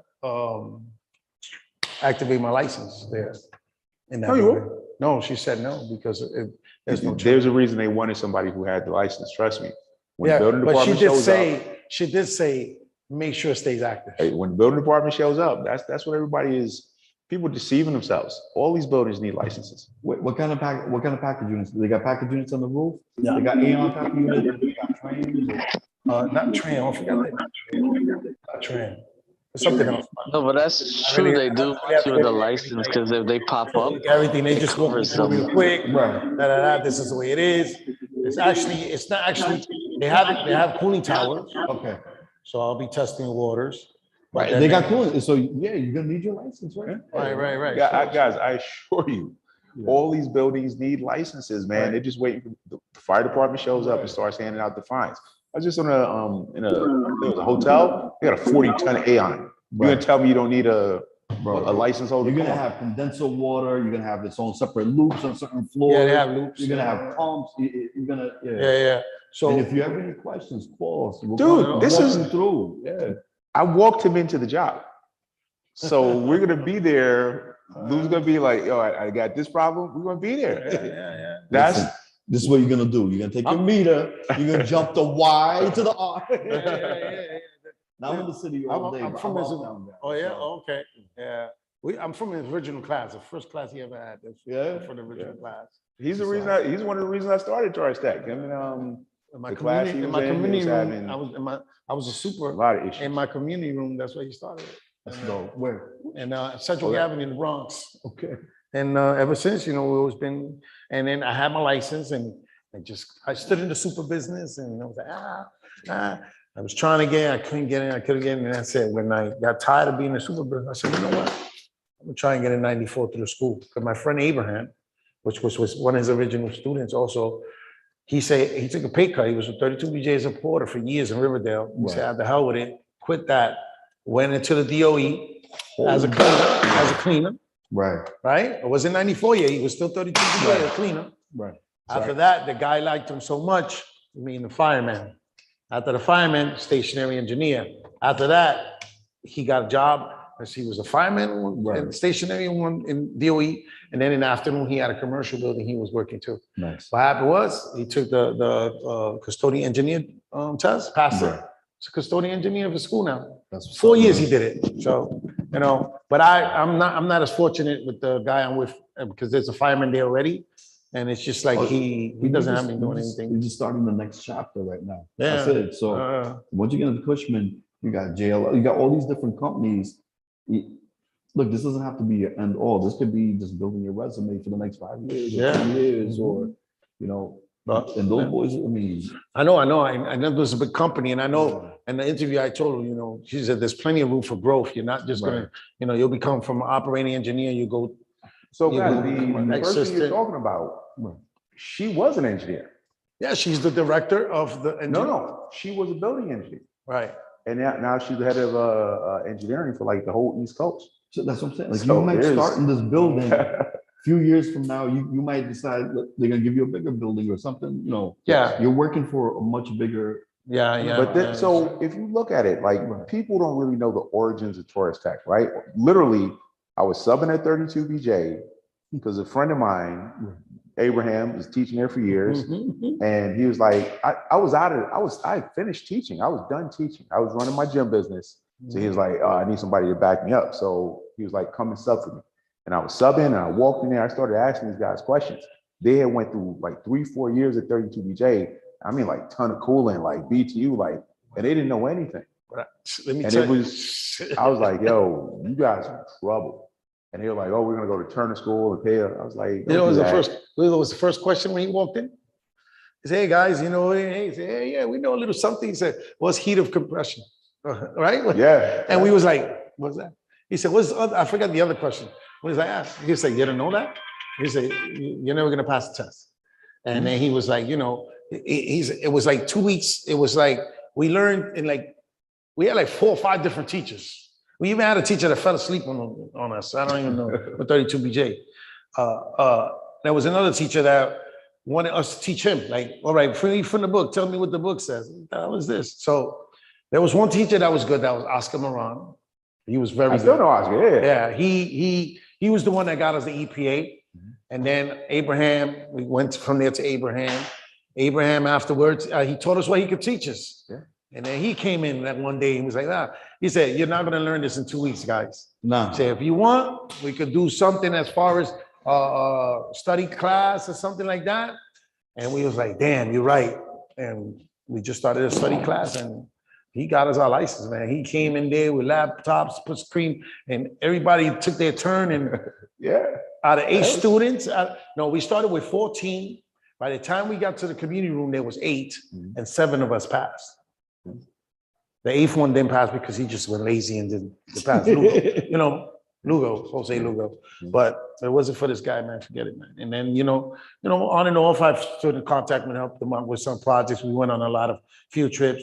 He told me how to put heat pumps. I know how to put heat pumps. Right. I learned, I also worked with an HVAC company for a little while, putting heat pumps. What company? So, super cool. Super cool. Yeah, small company, but they do a lot of good work. It's a family company. They're out of Spanish Harlem, on 103rd. That's where their office is at. And I went with them, and the guy was very cool, very cool, very cool. And I would have stood with them, but then the board had called me, so I said, no, I had to go there. But I still contact with him, and I got the job with the board ed, and I told him, like, man, this guy is crazy. The guy I was working with, he's a fireman. I'm supposed to be a fireman. He has me doing cleaning stuff, all day cleaning, pushing the broom, wiping windows. I'm like, wait a minute, but I'm here to do. Oh, you don't like it? Too bad. And then it just went through it, and then called me on the phone one time, and he wanted to fire me the first week. The first week, you're out of here. Like, you out of here, you crazy. And then they couldn't fire me because of the union and everything else, NYCSS. And it just got worse. It's getting worse every day. Oh, pull the weeds out the tree, stuff like that. The only thing he's had me do that a fireman's supposed to do is punch the holes in the boiler, go in the boiler. I went inside the chimney chute, cleaned all that soot that been in there. I had soot in my body for you. But then all of a sudden, thank God, he said, hey, send your resume to this person. I was like, yo, but I got the job. I said, just send it. Dude, that's what I didn't even think she was gonna call me. That's what we're about, man. Right. Is getting, I don't care. I told people, I don't care about licenses anymore. I want people to get the jobs. Yeah. I've been teaching this stuff for 18 years. There have never been more jobs than right now. Oh, yeah. Out of control. Ever. Especially with that Legionnaire disease, all that shit coming up. Like, there's so much of demand. People don't, okay. A couple of years ago, I was teaching this luxury building. They didn't have any chillers. All they had was water-cooled heat pumps. Fire department came in, it's like, yeah, boom, boom, boom, you need a license. Oh, look at this. All these buildings are gonna need licenses. Out of control, jobs. Nothing but jobs. Yeah. Nothing but jobs. Jobs. Will you please apply? We're interested. We're interested. Every day people are calling me. You understand, I've taught thousands of people. A lot of these people who run organizations call me every day. I need people. Yeah. So we're in a position where we can again, guarantee jobs, but we can walk people up for opportunities. Put us in a position, but with the knowledge, in order for us to be ready to walk. But that's where the hands-in comes in. Because I'm telling you, if you want to interview and you start talking, nonsense, you're not going to get that job. An engineer is going to know if you know your shit. He might ask you one question. He might say one question, and he might answer it right. You answer it right, I'll say, okay, you got the job. Because they know if you know your shit. You know what I'm saying? And all right, so we're going to charge this puppy up, but let me show you guys. Whoa! So we made a mistake. Not a big mistake, right? So this is a recovery tank. We're charging recovered refrigerant. So usually you're not going to charge recovered refrigerant, but we're using very small systems here, and I don't see no refrigerant is expensive. Thank you. Was the 410? You got no 410 tank? No, we got it outside. Oh, okay, that's where. You want me to go get it? No. Oh, okay. There you go. So check this out, right? This is a recovery tank. If you look here, we brought this in earlier. A recovery tank has a dip tube. Oh, shit. Right? Yo, Taurus, you crazy. Bro, this thing kills like 2 angle grinders. This thing, cutting this metal was crazy. So recovery tank, bro, I would teach you, man. It has a dip tube. So if I'm charging liquid, 410A has to be liquid, I got to charge that liquid. So I have to connect here.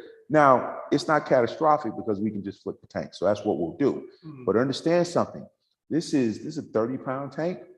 You have tanks literally as tall as I am, and you can't flip it.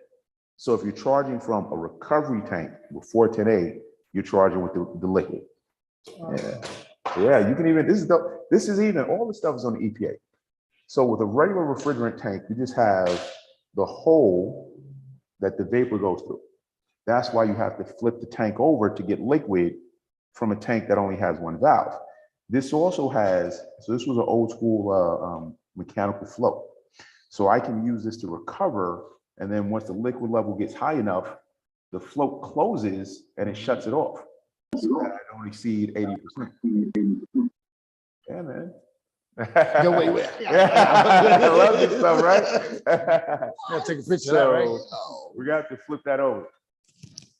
So hold the thing. So we'll just treat this like it's a regular refrigerant cylinder. So flip the whole thing over. Yeah, flip it over. That was the mistake you made.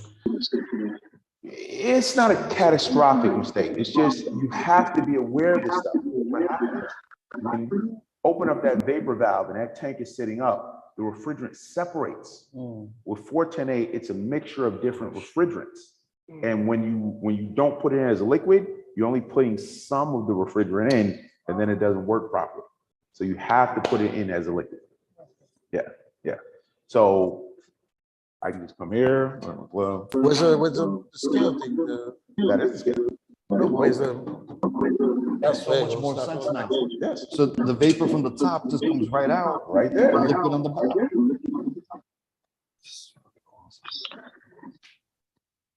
All these years of working with these tanks, never see it. Well, that's my thing is most people never get to see this stuff. How long you been in this? How long you been in the industry? I came in about 8 years ago working on trains. That's how I used to fix trains for everything. Taurus, this would basically be like the virgin tank, right? Yeah, I've been in the field for about This would basically be the virgin tank. Well, this is a Talking recovery. about. It's a recovery No, tank. I mean like if you had a virgin tank. Yeah, I'll grab a virgin tank. Hold on a second.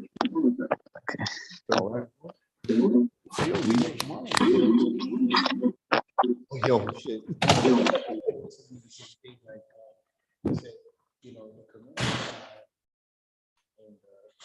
Wait, this is off the record, bro. Commercial side and east side, you want to get more money. No, you get no. Right.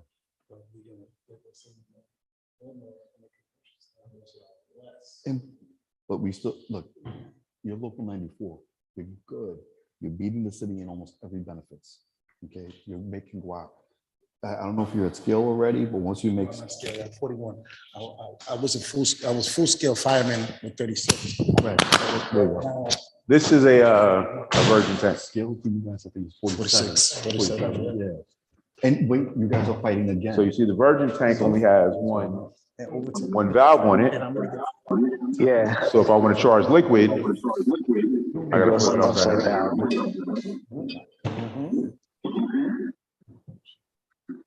Okay, so we're just gonna treat this. So guys, what's the first thing you observe besides the two valves? What's the main difference between these two tanks? Well, it has one valve, Valve, what else? the shape, the color. Besides the color? What else do you notice? So feel the tanks. What do you notice? Metal, Huh? It's lighter. Why is it lighter? because it's gas. No? It's the same refrigerant. So this is a disposable tank. Okay? So one day we're gonna do an experiment, but we're gonna have to set up like plexiglass and all types of stuff because To blow it up? yeah, we're going What are we gonna do? One day- Myth busters? yeah, Okay. one day we're going to do because you cannot recover into a virgin tank. The metal is not designed for that. So if I That's try why to recover that's into what my it. guy the other day when we went to the roof and we He didn't even have much he used what was in the tank. He left it on the roof. I'm like, but why you left it on the roof? He says, "Hey, it's garbage." You don't even want to get into that. Okay, number one, we're at school, so I don't care. Like I'll take every can that I can get, right? But you buy this, you're supposed to dispose of it. You remove I'll bring all it the to you. It's still on the refrigerant. roof over there. I get it. Yeah, because here's the thing, you feel this, right? Mhm. There's a little refrigerant, but it's Yeah. not that much. Yeah. So at a certain point, you can't even safely charge because I'm not sure if there's enough of that liquid in there to get good refrigerant from, right? So what I'm supposed to do is supposed to recover that little bit, take a hammer, break the metal, and then dispose of it. Because they don't want people using that to recover. Right there. Because if So you you try break to this. recover, if you try to recover, boom. Now, Explode. not to say it would happen, but it could happen. But make sure you, like he said, you're recovering everything out of it before you bam, bam, bam. Okay, so you said that this because of this metal, it doesn't withstand the pressure. No. It That's can why. withstand it. Oh, okay, understand something. And this is why I like to go through the whole thing, charge, recover, evacuate, because what people don't understand, a recovery machine is a compressor. It's taking a refrigerant, it's condensing it, compressing it, raising the pressure. It has a condenser inside of it, turns it into a liquid. But still, the fluid coming out is high pressure. So if the pressure in here is 200, coming out of the recovery machine is going to be 400, if not more. So at a certain point, this metal will not be able to withstand higher and higher and higher pressure. If that unit right there, I can put 30 something pounds of refrigerant in that tank. If I try to do that over here, the pressure is just going to build up so high, it's going to explode, or it could explode. That's the more important thing. Well, you don't it want could that. explode, You and don't then want that. that's what I mean. We got to set up plexiglass with all this stuff because you have shards of metal flying all over the place. To play more mind. Yeah, yeah. That's the thing that, why I kind of go through all this stuff. People are like, somebody said to me, like, you got such a beautiful thing doing stuff online. You don't have to meet people. You don't have to do this. Yeah, but I care about people getting jobs. Right. And I want people to understand the risk. I want people to understand the material so they can get the jobs and they can flourish at the jobs. That's true. So that's it. That's Like true. listen, this kid right here, this kid was brazing with us when he was 12 years old. And a lot of people, a lot of people go, oh, you can't do this. You know what I realized? There is no age restriction on the EPA. Wow. There is now the refrigeration got to be 18. With the EPA 608, there is no age restriction whatsoever. And I'm like, imagine you take some teenager and you get them a federal license that says that you can work in this field nationwide. You don't have to, but you can. Imagine what that would do for so many young people. My nephew, 17, just got his EPA. Yeah. Working with Rashawn. There you go. Yeah, There how you much go. you get per hour? Right. Was that? I think he's giving him 18 or something like that. Okay. I gotta ask him. Yeah. But this is what I'm telling him. Right. I'm telling him, at 18 years old, you get your engineer license, you can make 100 grand. Guys, bro. I got This is him just coming Oh. out of high school, just new to the trade. Yeah. You're gonna be making 6 figures in the next 3 to 4 years, easy. Yeah. So Here's the thing. He said he don't think 6 figures a lot. I was listening. He said that's no money. I said 18, that's not a lot of money. I said, all right. I was listening to this podcast. it is. At 18, I was getting like $5 an hour. We're working at Domino's. When my first year at Turner School, I made $20,000. I was working 12 hours a day. I did the math. I was making like $5 an hour. Look at that. But it put me in a position Right. to be where I am today. So what I try to explain to people is you're trying to build up skills. Right. You don't have to do any of this. Mhm. But if I understand, oh, this is this is that, this is that, I can't tell you how many guys I have that run billion-dollar buildings, make $250,000 a year, have a multi-million-dollar apartment with a parking space and all that stuff because they have their refrigeration license. That's right. Yeah, there's one guy, he gets well over the guy that was in the coma. Yeah. Yeah, well over 100,000 in a nice building with a pool and everything. And Yeah. 2-bedroom apartment, luxury building Yeah. with a parking downtown. Yeah. The game has completely changed, man. I'm telling you. You trained remember, that building, that triangle building, when you go on the west side. Yeah. Highway? You trained everybody I there. train everybody in there. Guys, I used to go. Everybody has their license because of him. I used to come in there and they would give me like 15, 20 people. I would train these guys.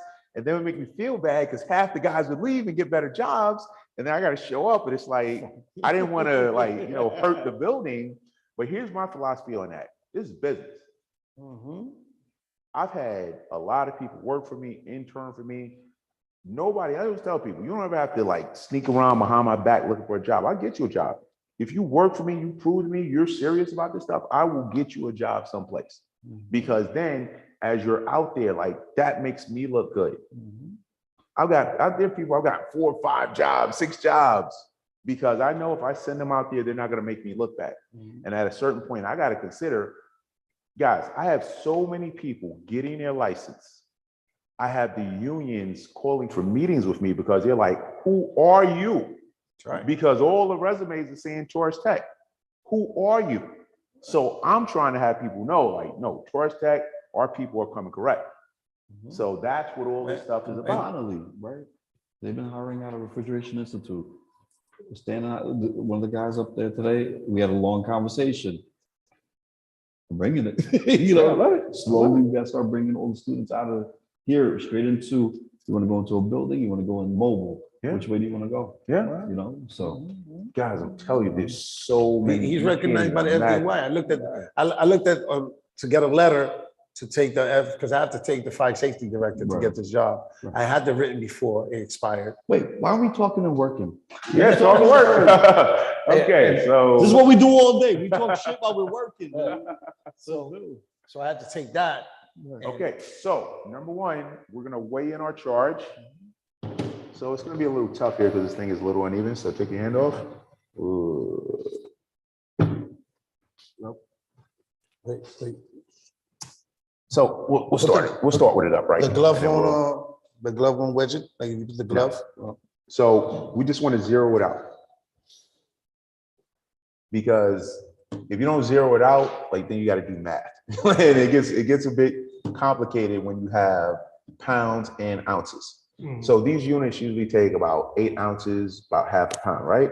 So if I'm trying to do that, if there's 30 pounds, then I got to count to 29 pounds, 8 ounces, and it gets difficult. So when you zero it out, you just count backwards. So if I know I'm putting in a pound, it'll just tell me when it's down 1 pound. Okay, so then we'll flip it over. Now, there should be, so you got to hold it. There should be refrigerant in that. Whoa, gloves. You don't want that on your skin. You want to purge it? Yes, so purging, just the middle. Is it open? No, he opened it before, so. Crack it a little bit, just a little Crack it bit, a little? close it right back. Don't take it off all the way. Yeah, look, I'm opening it. Look. There you go, just like that. A little bit more. You get that, just a little more. There you go. Get a little sticky. That's it. I know some guys, man, they're not happy until they see that spray. Now here's the trick. You guys understood that, right? You're purging the line.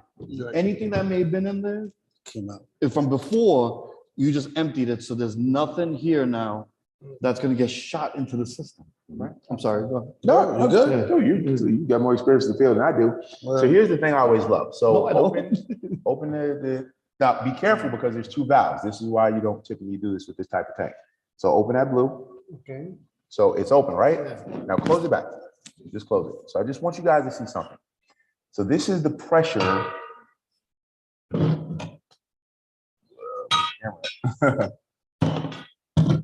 Used to my phone. Yeah. Okay. This is the pressure, right? So my unit is in a vacuum, right? Right. So this is what people never get to see. Keep an eye right there. Now This- open that blue valve and look very careful. Open the blue valve. Look. You saw that? That's the refrigerator. That's refrigerant boiling. Close it. So the low pressure in the machine dropped the boiling point of the refrigerant. So when the refrigerant hit the vacuum, flash. That's flash gas. That's what people don't understand. It just boils, just like that. It lowers Yes. pressure. So that's the vacuum sucked in the refrigerant. So it was at 29 inches before. Now it's at like minus 14 or 14. Is that PSI? Yep. Yes. Okay, so PSI. So it's in PSI now. Wait, time out. Mhm. Let's go back to regular mode. Mhm. Okay, we're gonna stop this, right? We're going to regular mode. What are we doing? 410? Bomb. Okay. Yes. So it was in a vacuum before, so now it's at 15 PSI. Now, I actually showed some guys this earlier. And you notice how it Temperature. equalized so quick? It's the same on the low side and the high side and the low side Okay. simultaneously, Mhm. right? Because that's a good thing. Beautiful. Mhm. What you want? Right through. Okay. Yeah. So When would you know something wrong? What everything, like, let's say we're charging it from whichever side you're charging it from, the Mhm. low side. Mhm. Let's say you had 30 PSI and you had 0 here. Now you're waiting and you're like, yo, wait, what's going on? Why isn't it equalizing? So now you can start looking for a solid, you can start looking for things in between that's preventing it from going through because you want it to go through. Okay. So, yeah, you can take it for it. So we no, have no, to- no, go. There you go. No. So we want to charge that unit up, but the critical thing is this: with most machines, you can't complete the charge without the unit running, because at a certain point, like we're looking at the pressure here inside of the unit, but what we don't see is the pressure inside the tank. So at a certain point, the pressure inside the machine will equal the pressure in the tank. The same way these two pressures and equalize. then you know you're good. Well, no, we won't have flow. Flow. So we're charging right now. We're trying to take refrigerant. So get a temperature gun. Right there. Yep. Take a temperature reading on the tank, please. So what does it say? Hold it out there, please. See, the tank is at 72, 72 degrees, right? So let me show you guys something. 73, 72, 73. 73? Yep. Okay. Let me see something here. You don't have fever. Be careful with the coil because this will rip you It'll right cut you. open. I got Oh, the. yeah, slice you. And this is also bad, right? Like when the fins are bent. It's not the end of the world. So this is So these are inside here. Going like this. it's my evaporator coil. So yeah, the freon is flowing from here, going through here, and these copper U-bends. You see where it's going? Mhm. Right? It's gonna come in from the capillary tube. It's gonna come in a low pressure, low temperature liquid. It's gonna go as this fan is blowing. It's sucking in the air. You would have a filter here, and I'm making a whole course right now. No, it's good. The air gets sucked in through here. As it's going, all these fins is to increase the surface area for these coils, right? So you got liquid going through here, right? So you got freon going through here. But now these aluminum fins just adds extra space. When the air goes through, say, give me that, right?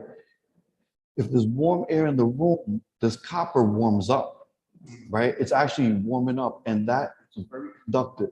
So the freon inside picks up the heat, right? So you got this liquid, guesstimately about halfway through the coil, that's where we want. It's already boiled off. It's already a vapor. So it got hotter, hotter, hotter. Oh, wait, it's boiling now. Wait. Now it's become a vapor. Okay. Now this fan is still pulling. The air is still getting pulled through and coming back out. So you got the warm air from the room going in here. This is sucking out the heat, and the air in the absence of heat or absence of the amount that was removed here is coming out, which we call air conditioning. Remember, there's no such thing as cooling anything, right? We can add or subtract heat, right? Because it's never cold. Right. The universe in its natural state is cold. The sun adds heat. In the right? winter is never cold. It says it's cold. You feel cold, but it's not actual cold. As this is picking up the heat, what's happening is it's getting picked up in that freon. The freon saying, give me that. Hot always goes to cold. Okay. So but now what happens after the halfway point is vapor. But this vapor continues to go through, this thing continues to spin, it continues to pick up heat, and this vapor gets superheated. That's all superheat is. They make it so complicated. It's once it's changed state from a liquid to a vapor, any heat that's picked up additionally is superheat. And that superheat tells us a lot. If it becomes superheat too early, and you got really high superheat, that tells me she's starving. She needs some freon. So right now, if we were to turn this on, this suction line coming into the compressor would be super hot, burning hot. I want her sweating cold. So she's hot. My superheat's gonna be crazy high. That means, guess what? She's saying, feed me 4 times. Feed her. Go. Right.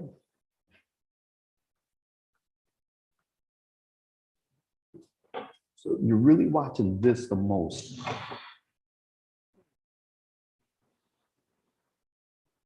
Put your goggles, little goggles. Show this real quick. Okay.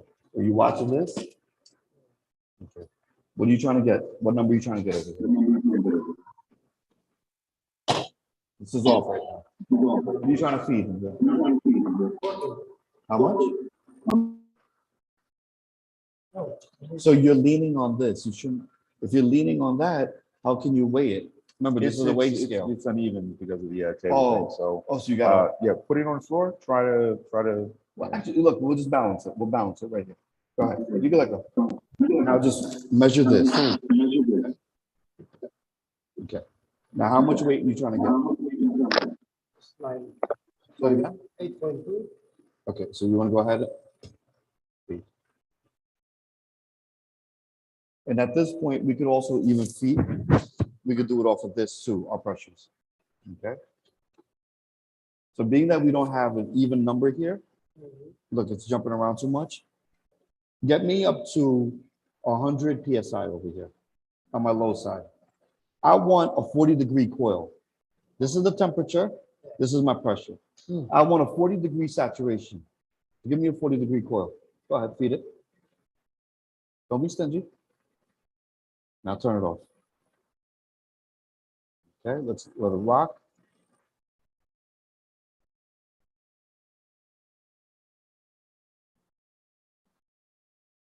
I wish we had a cover.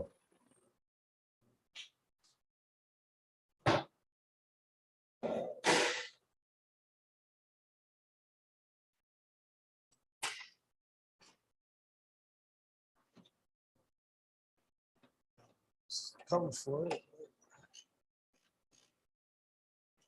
What we're trying to do is trying to restrict the airflow. Stop it from escaping, right? Right. As best as we can. Okay, so that's my head pressure, that's my back pressure, my suction pressure, right? I want this about up to 300. I want this baby to be up to about 100. So let's give it some more. There you go. Now you saw that going in? Yeah. Okay. Go ahead, shoot it. More, come on. Now shut it off. There you go. You just gotta keep going back and forth until you get that 100. You're just throttling it. Yeah, Just throttling it.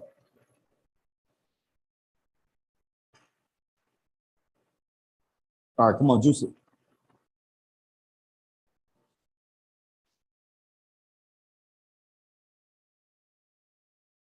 Normally, we'd be weighing this in. But right now, we have an issue with the scale because this is a little lopsided. We're not getting the right number. So now we're gonna do it by eye. There's 2 ways. I could put an amp meter on it and I would look at what my compressor should be calling for. Right. That's one way of doing it. Right. The second way is I know what my pressures ought to be in here. Okay. So again, let's. Yep. There you go. Okay. Now, anybody see the over here on the side?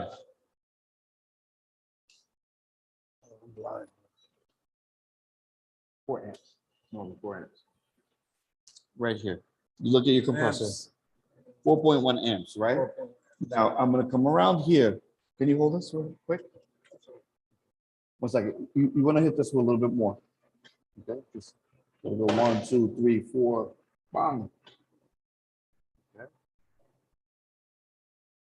Do what I did just again. Do one more time. But now peep it, guys. You're gonna see, I'm gonna jump in here. Right? I'm gonna see where my power is coming from, right? This is my line voltage. My line voltage is here. Now, I got 3 wires coming in here, black, white, and green. John, reach your line, please, your phone. I got my black, white, and green, okay? Going to my black wire, only one wire at a time. I got 2.75 amps. What's the whole thing we're looking for? 4.1. Okay. Let's try to get her up to 3.8. Okay. Now, let me see the pressures. Okay. All right, shoot it up. Yep, go ahead. More. Keep going and stop. Now we're getting somewhere. If you guys put your hands in front of this grill up here, you should start feeling the absence of heat a little bit. But right now, we still undercharged. Come on. Let's give her some more.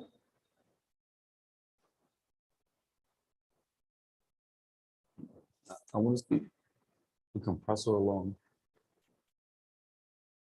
Still like 0.5. Ah, come on, let's go. This little baby took a Almost there, little. almost there. Yeah, 3 down. There you go. Now, we're going to take other things into factor, so we're going to stop for a second, right? Okay. Okay. Now, I could be getting low back pressure. My head pressure is going up. Let's see where it goes. Okay. I could have a restriction in airflow that could be causing me to have low back pressure. So let's get this baby correct. Let's get this right. And let's make sure this fan is blowing.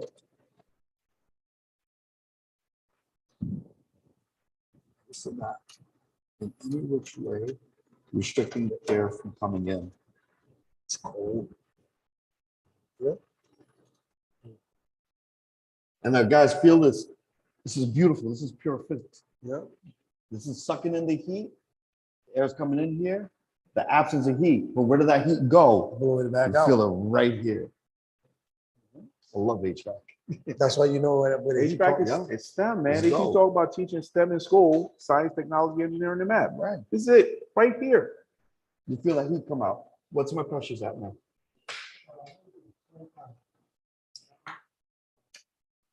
Yeah, 3.3. 3 point what? 3.3. 3.3. Normally, when you come to one of these tags, right, it will tell you what your outdoor blower, so your outdoor fan, your indoor blower, what your compressor is going to break it down for you, everything. Okay.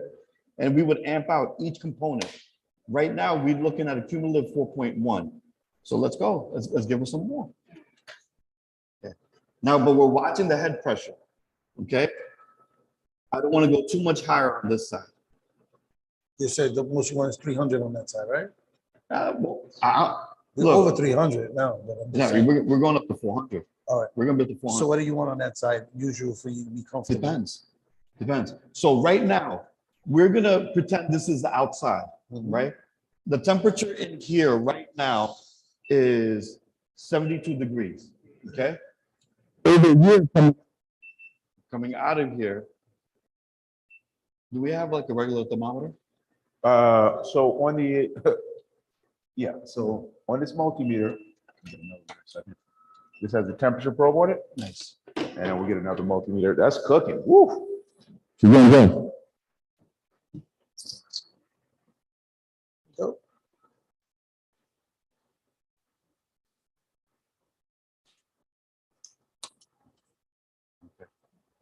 This is amps, right? Say it again? This is this amps. Amps, yep. Either one? This one. It's for the lower amps. So if you're going to be going anything over 20, you would use Right. the bigger one, right? Over the black Oh, wire. we right? have 4. We're at 4? Right, we're 4 right now. Well, what? Woo! Okay, So we're good. we're a little high. So now look, what is this 31 telling me? That's the temperature is becoming a liquid to a vapor, right? So these pressure, these numbers are important, okay? What is it telling you? It's telling you the saturation temperature. It's not just telling you, it's not telling you right at the axis. It's not telling you what's happening here. It's telling you what's happening in the middle of this port, Gotcha. right? Important to know. So now at 32 degrees, This is now becoming from a liquid to a vapor, right? Okay. So what is this telling us? This is the temperature that this is becoming from a high pressure vapor to a high pressure liquid. So this is the point it actually condenses at 124 degrees. Okay. Which correlates to almost 450 PSI. That's why we do what? So the discharge right now is almost 450 PSI. That's nuts. That's why you do what? Huh? That's why you do a pressure test with nitrogen above 400 PSI. Right. On a unit like this, like if it's rated for, it'll tell you design pressure 450. We don't want to go much higher than 450. I'd probably, I mean, off the record, I'd probably go up to 500 on it, right? Nothing higher than that, though, right? Because in class, we teach that we stay to design pressure for everything. Before 10 units, normally we'll shoot it up to 550 when we're doing the nitro tests, right? Depending on what we're working on. Okay. So now we're good. Well, see, but now here's the problem. At what temperature does water freeze? 32. So now there's always moisture in the air, right? So that's telling us, well, now we just went over 32, so we're good. If we were at 30 degrees, for instance, the air would be coming across here. The moisture in the air would go through the coil. But if the coil is so cold at 30 degrees, what happens to that moisture? Oh, we can simulate that. It becomes ice. Now, if it becomes ice, what happens? And now it acts as an insulator to prevent more air to go through here. What does what? The pressure goes even lower. So look at your pressures, look Right. at your amps, look at your pressure in your amps. Yeah, Look see at what happened happens in your to suction. pressures. Look what happened in your amps. Amps going down. Let's fluctuate a little bit, but Because there's moisture on this.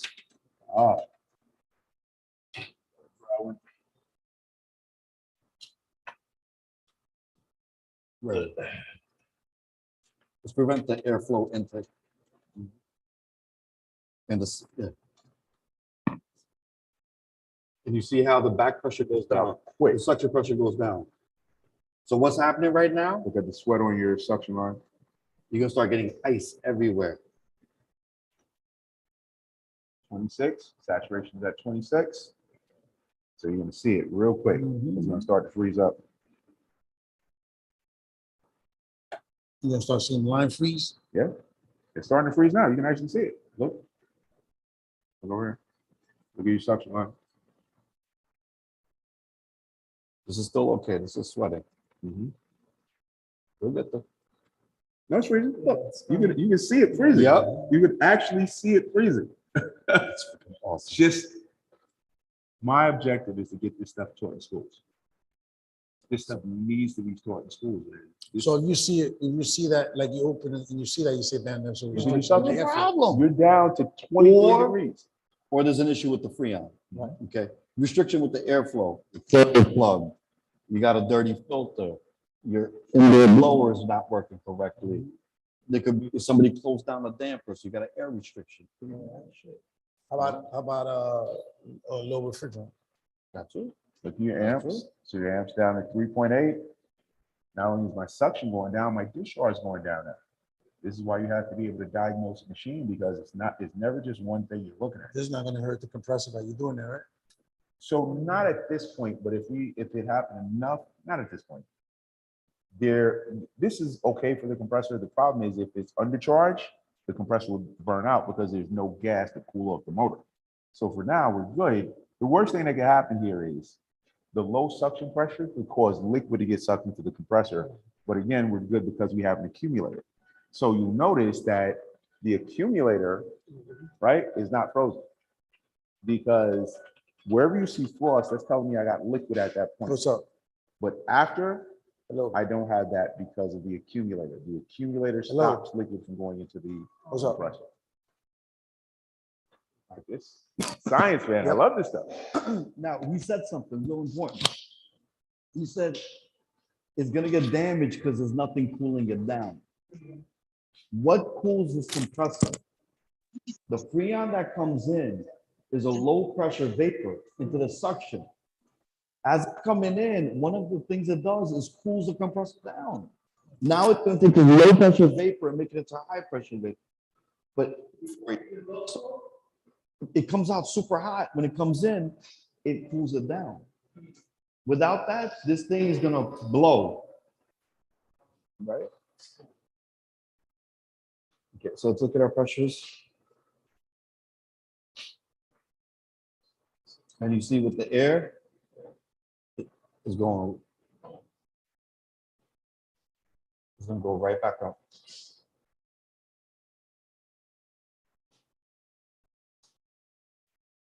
Oh, I know what's happening. So air from the side, right?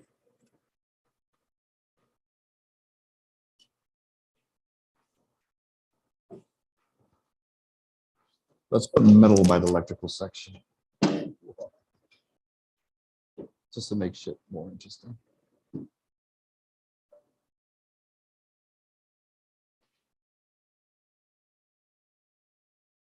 So there you go.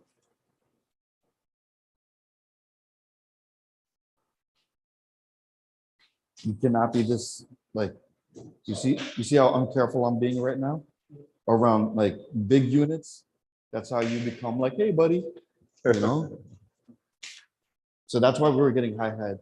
I'm gonna jump in here real quick. There you go. I'm gonna close this up. Guys, he said high head. What is high head? What is high head? It's discharge size, right? That's high discharge pressure. What's the total head? Hmm? What's the total head? Saturday Total night. head is something a little different. Now you're talking about pumps. You're talking about No, you know why I asked you? Because You I'm got your studying, when I'm static studying, head, you got yeah. your static head, your dynamic head. Well, you know what? When I'm studying, it's just like, it says, what's the total head of whatever. Yeah, man. That's one of the questions.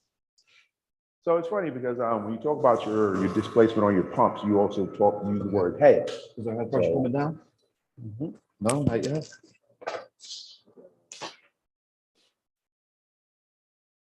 Hey.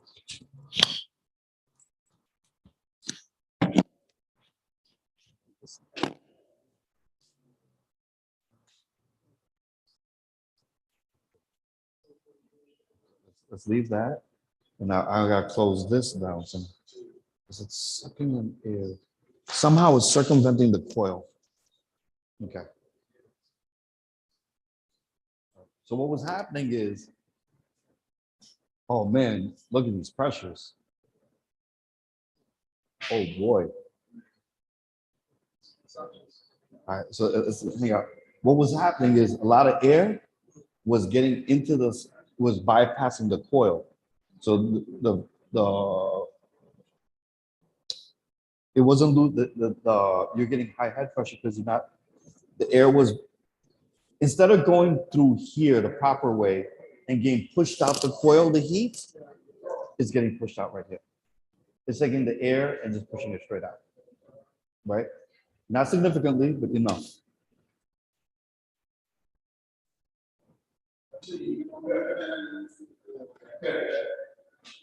So everything's off, right?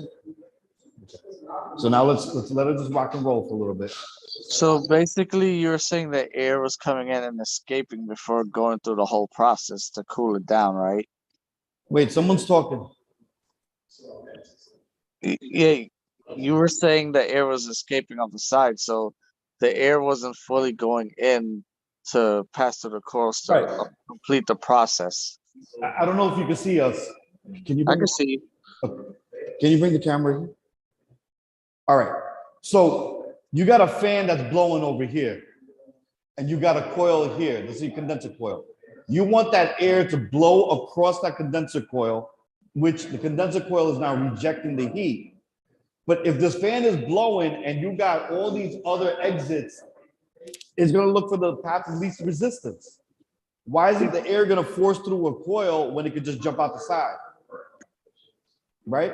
So Yeah. they never got lost from this. So once we covered the sides, we got almost perfect pressures. We got 117 on the low side, 116, and we got about 340 on the head. Gotcha. We have, what's the temperature here? 50 some.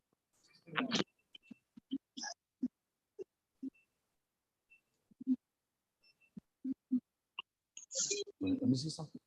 Let me go on this side. Calibrated.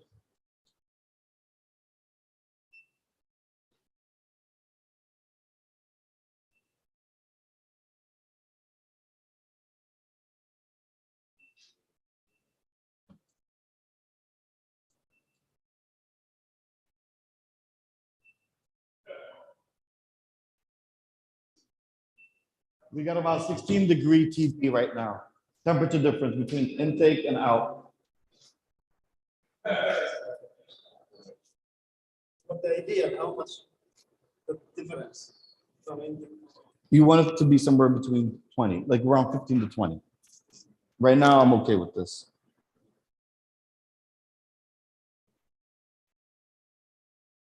And over here, we got 70 degrees in the room, and it's coming back out at 86. Hey, Ray. Raymond, can you hear me? What's on? What's going on, brother? Talk to me.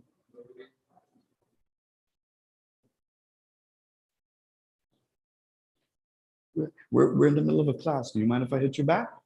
Yeah. And I also filled out the volunteer form already for it too. Okay. All right, my brother. All right. Okay. All right. Later.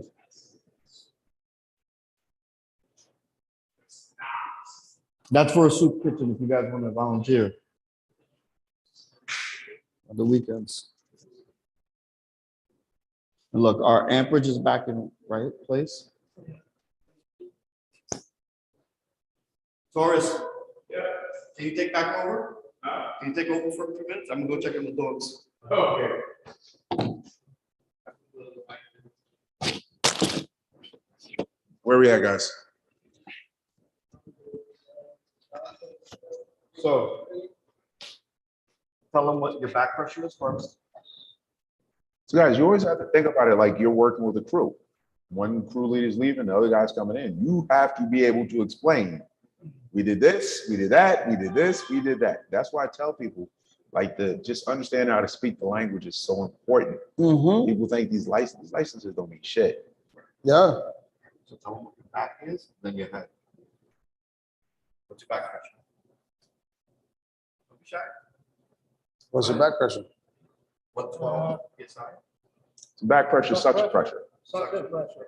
Suction pressure is one. You're gonna have to know all the names. All of that. Suction, low side, evaporator pressure. You would think back pressure is discharge because it's back.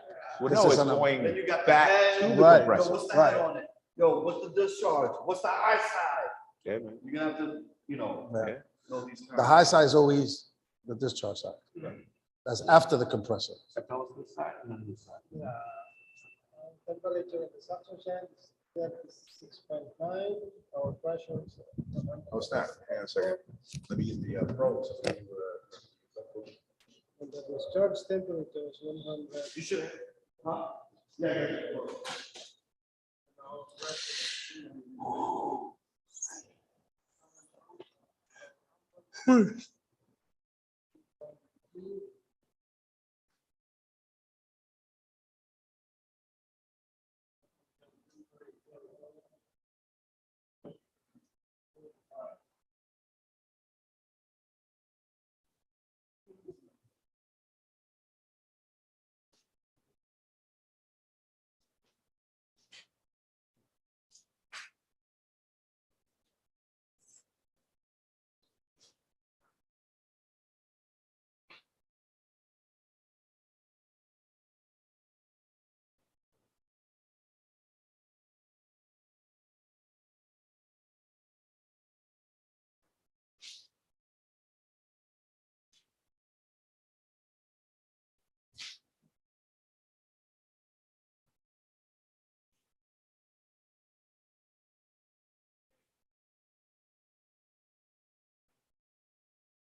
Oh, you got dogs.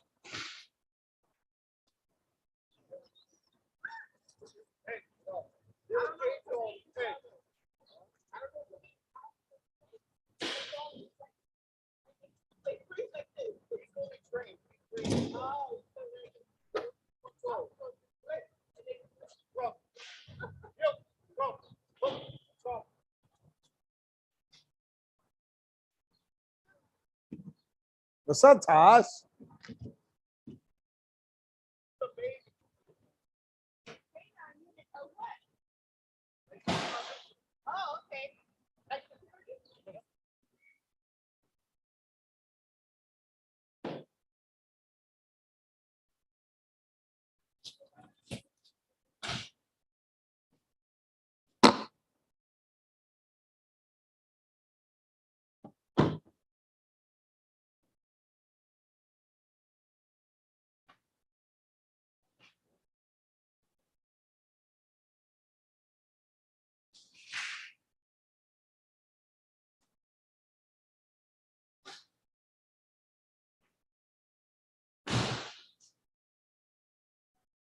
Okay, so.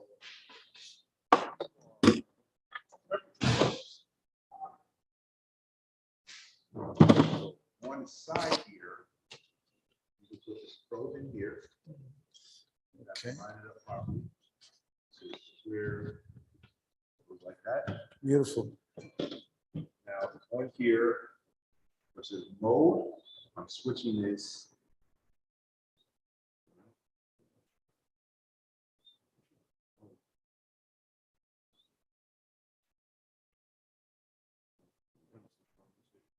Oh, I'm an idiot. So the arrow.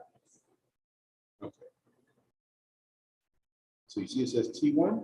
When I unplug this, it disappears because this needs to be plugged in to take a temperature.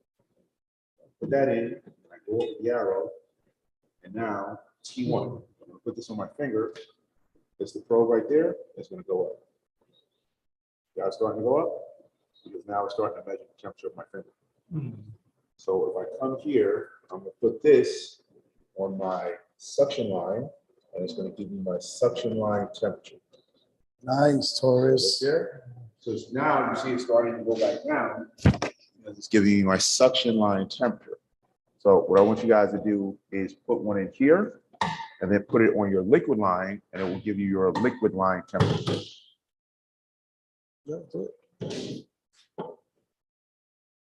I'll see the landscape. So it's, Oh, okay.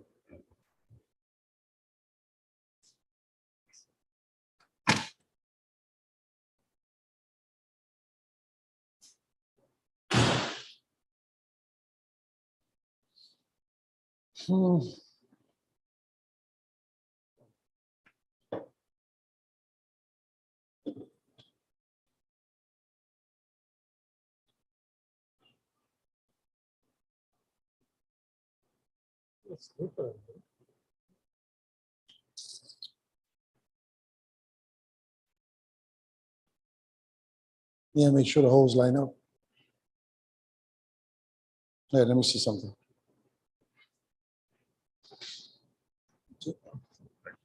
Oh, you see the shape?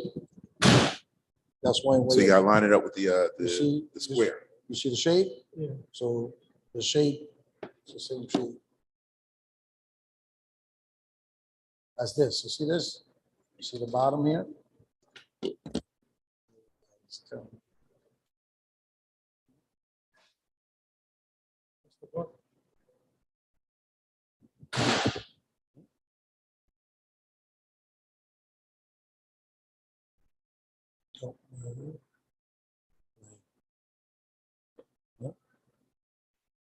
This is camera. Come on, hold this camera.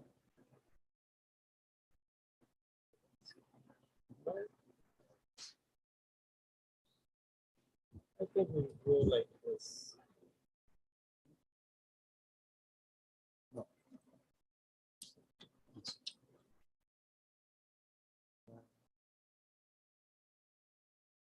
Three, two, 332.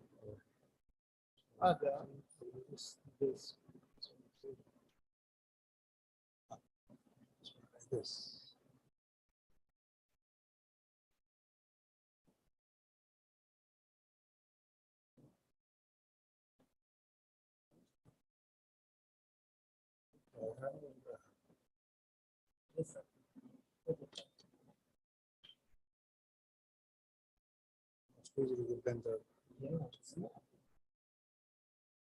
Choice is gonna come and go, whap, right inside, and we're gonna look silly. Yeah, I know, I'm trying to count the numbers. 2.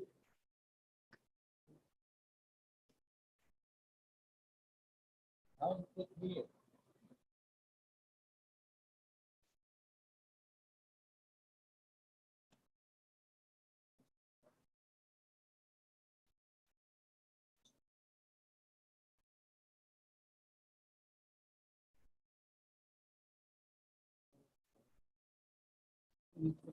Listen. The square piece with the square. Yeah, this is in there. So that'll go in this.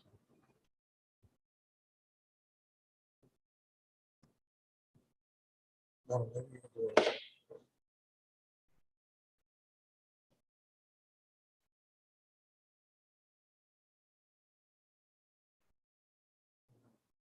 This one is open.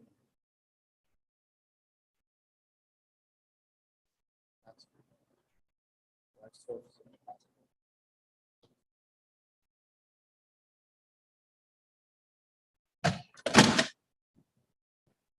Taurus, it turned off on us, the video, the pad. Not off, but you need to put the code first.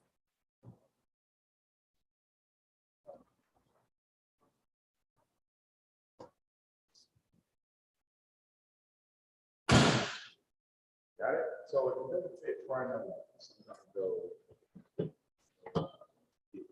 Sometimes the prongs Get bent. up.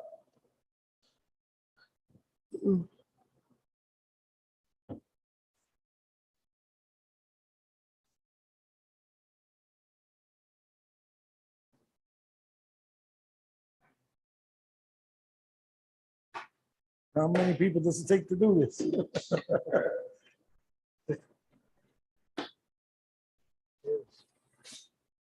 That one in? Yeah. Okay, so which one's that one? All right, now put it on the suction, on the discharge. Discharge? Yeah, liquid. So, okay, so right now, see, it says T2, so we can either be on the discharge line or it can be on the liquid line. Okay, whichever But, is easier. so probably on the liquid line, that way you can substitute.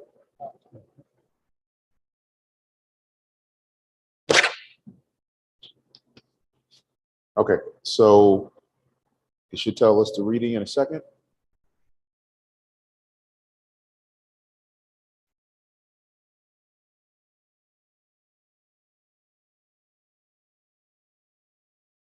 Good.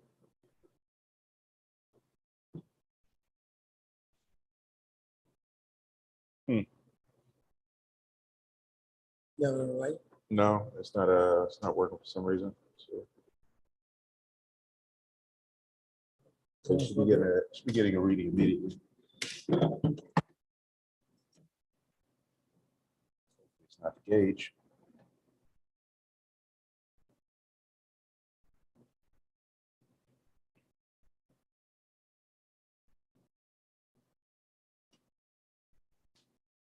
So there's a little pin.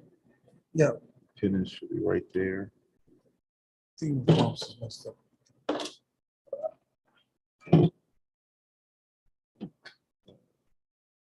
Yeah, I was looking at it too. It was driving me nuts.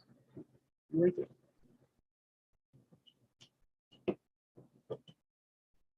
Wow. Oh man, this looks like the gauge is messed up.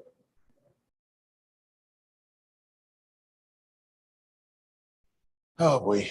Okay. Why could it be messed up? I don't know. It's not giving us the proper reading, but I'm going to switch this, right? So it's saying that the suction line was 37.6, and then we can measure the discharge. Well, we'll do this, the liquid line. So it's going to go up. It's going to go for a while to like 80, 90. Okay. So the the suction line was 37.6. So let's write that down. 37.6. How's it around 10? Yes. That one there? There we go. What did you say it was? 37.6. Suction line is 37.6. 37.6. Okay. All right. 37.6. So the discharge is going up. So now we're measuring the liquid line.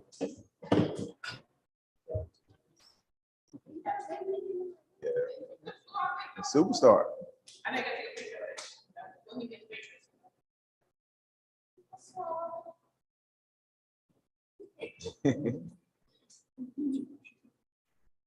So for some reason, this probe on the high side isn't working, so we're using just this one. So the suction line temperature was 37.6.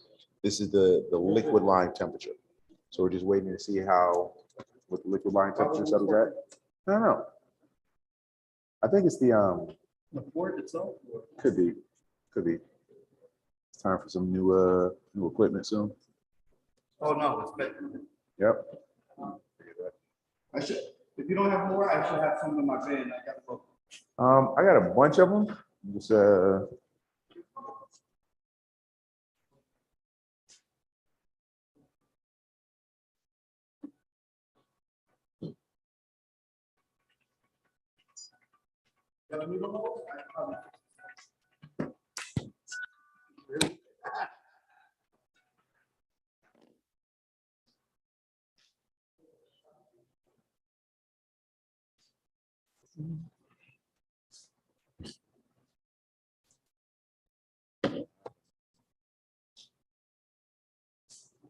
So what, okay, what are we reading on this side? it was on the suction line before. Okay. It was saying 37.6.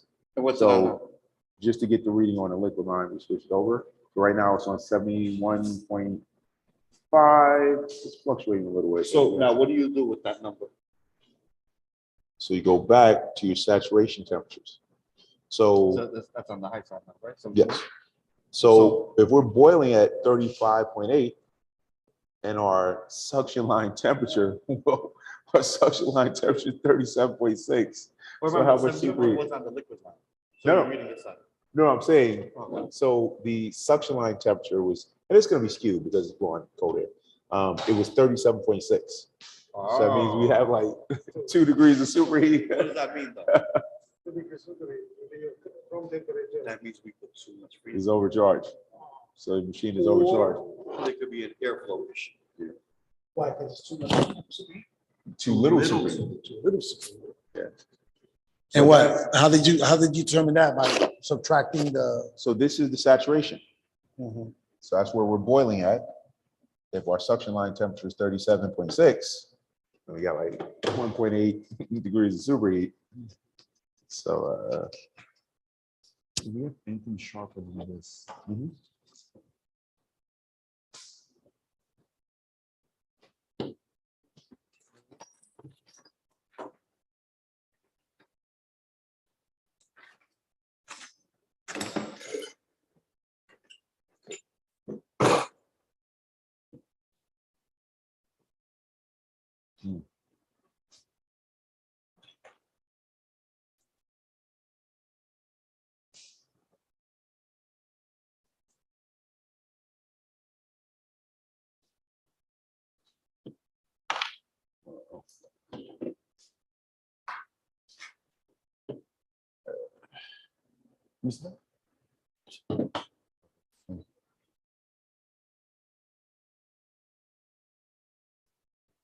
So guys, what's superheat?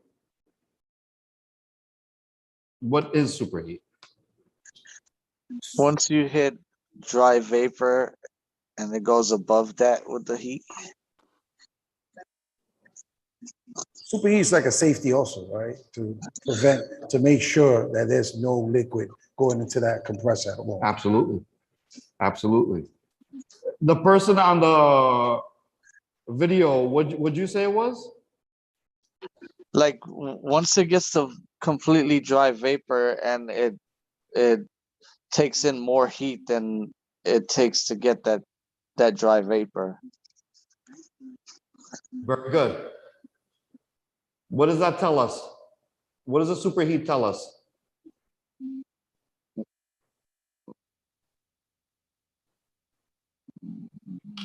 What are some things that we can tell from the superheat?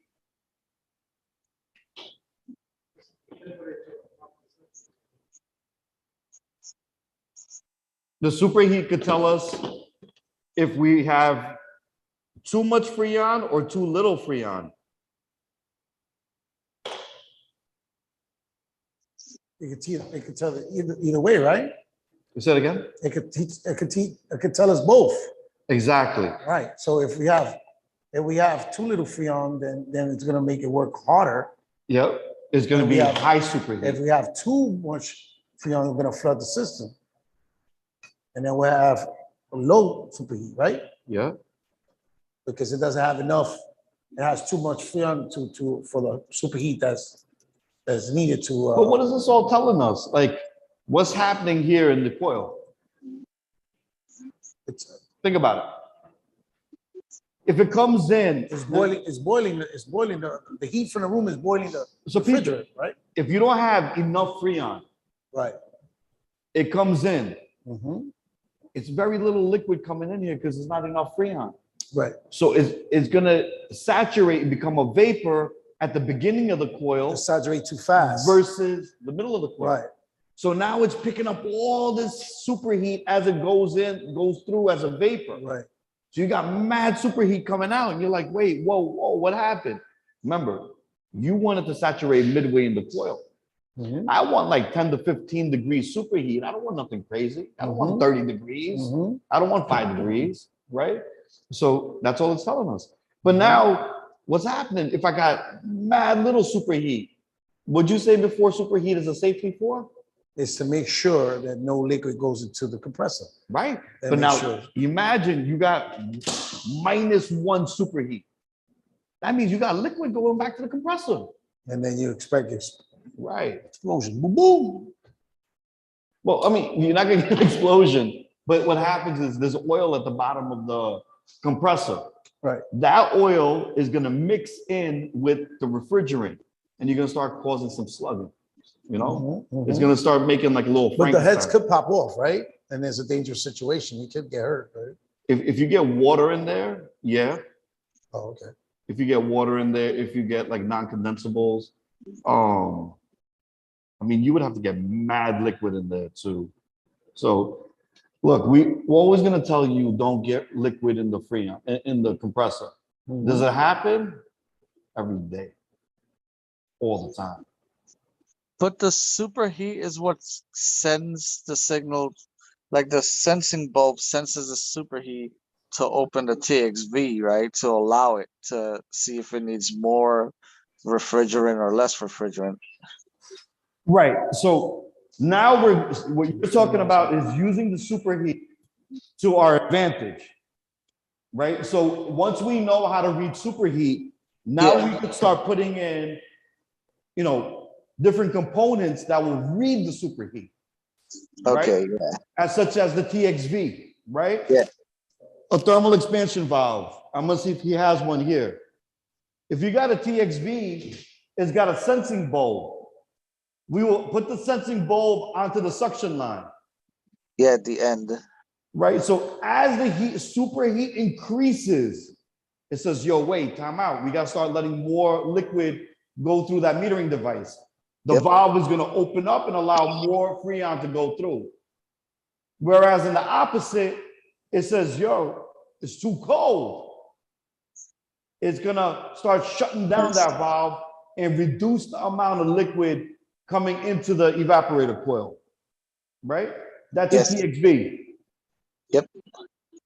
This should be So is the TXV spring loaded or bulb? Is it, how's it open and how's it closed? well, So it's Spring both. loaded. So it's got a cap. Right. Inside the cap, it's got its own Freon, Right. right?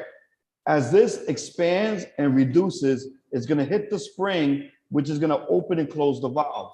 So the bulb has a little bit of Freon. Word. Right. So when you attach the suction line. Right. And depending on how how much of it, like, Right. let you know when to open and when to close. So, As it gets hot and cold, it's gonna expand and decrease.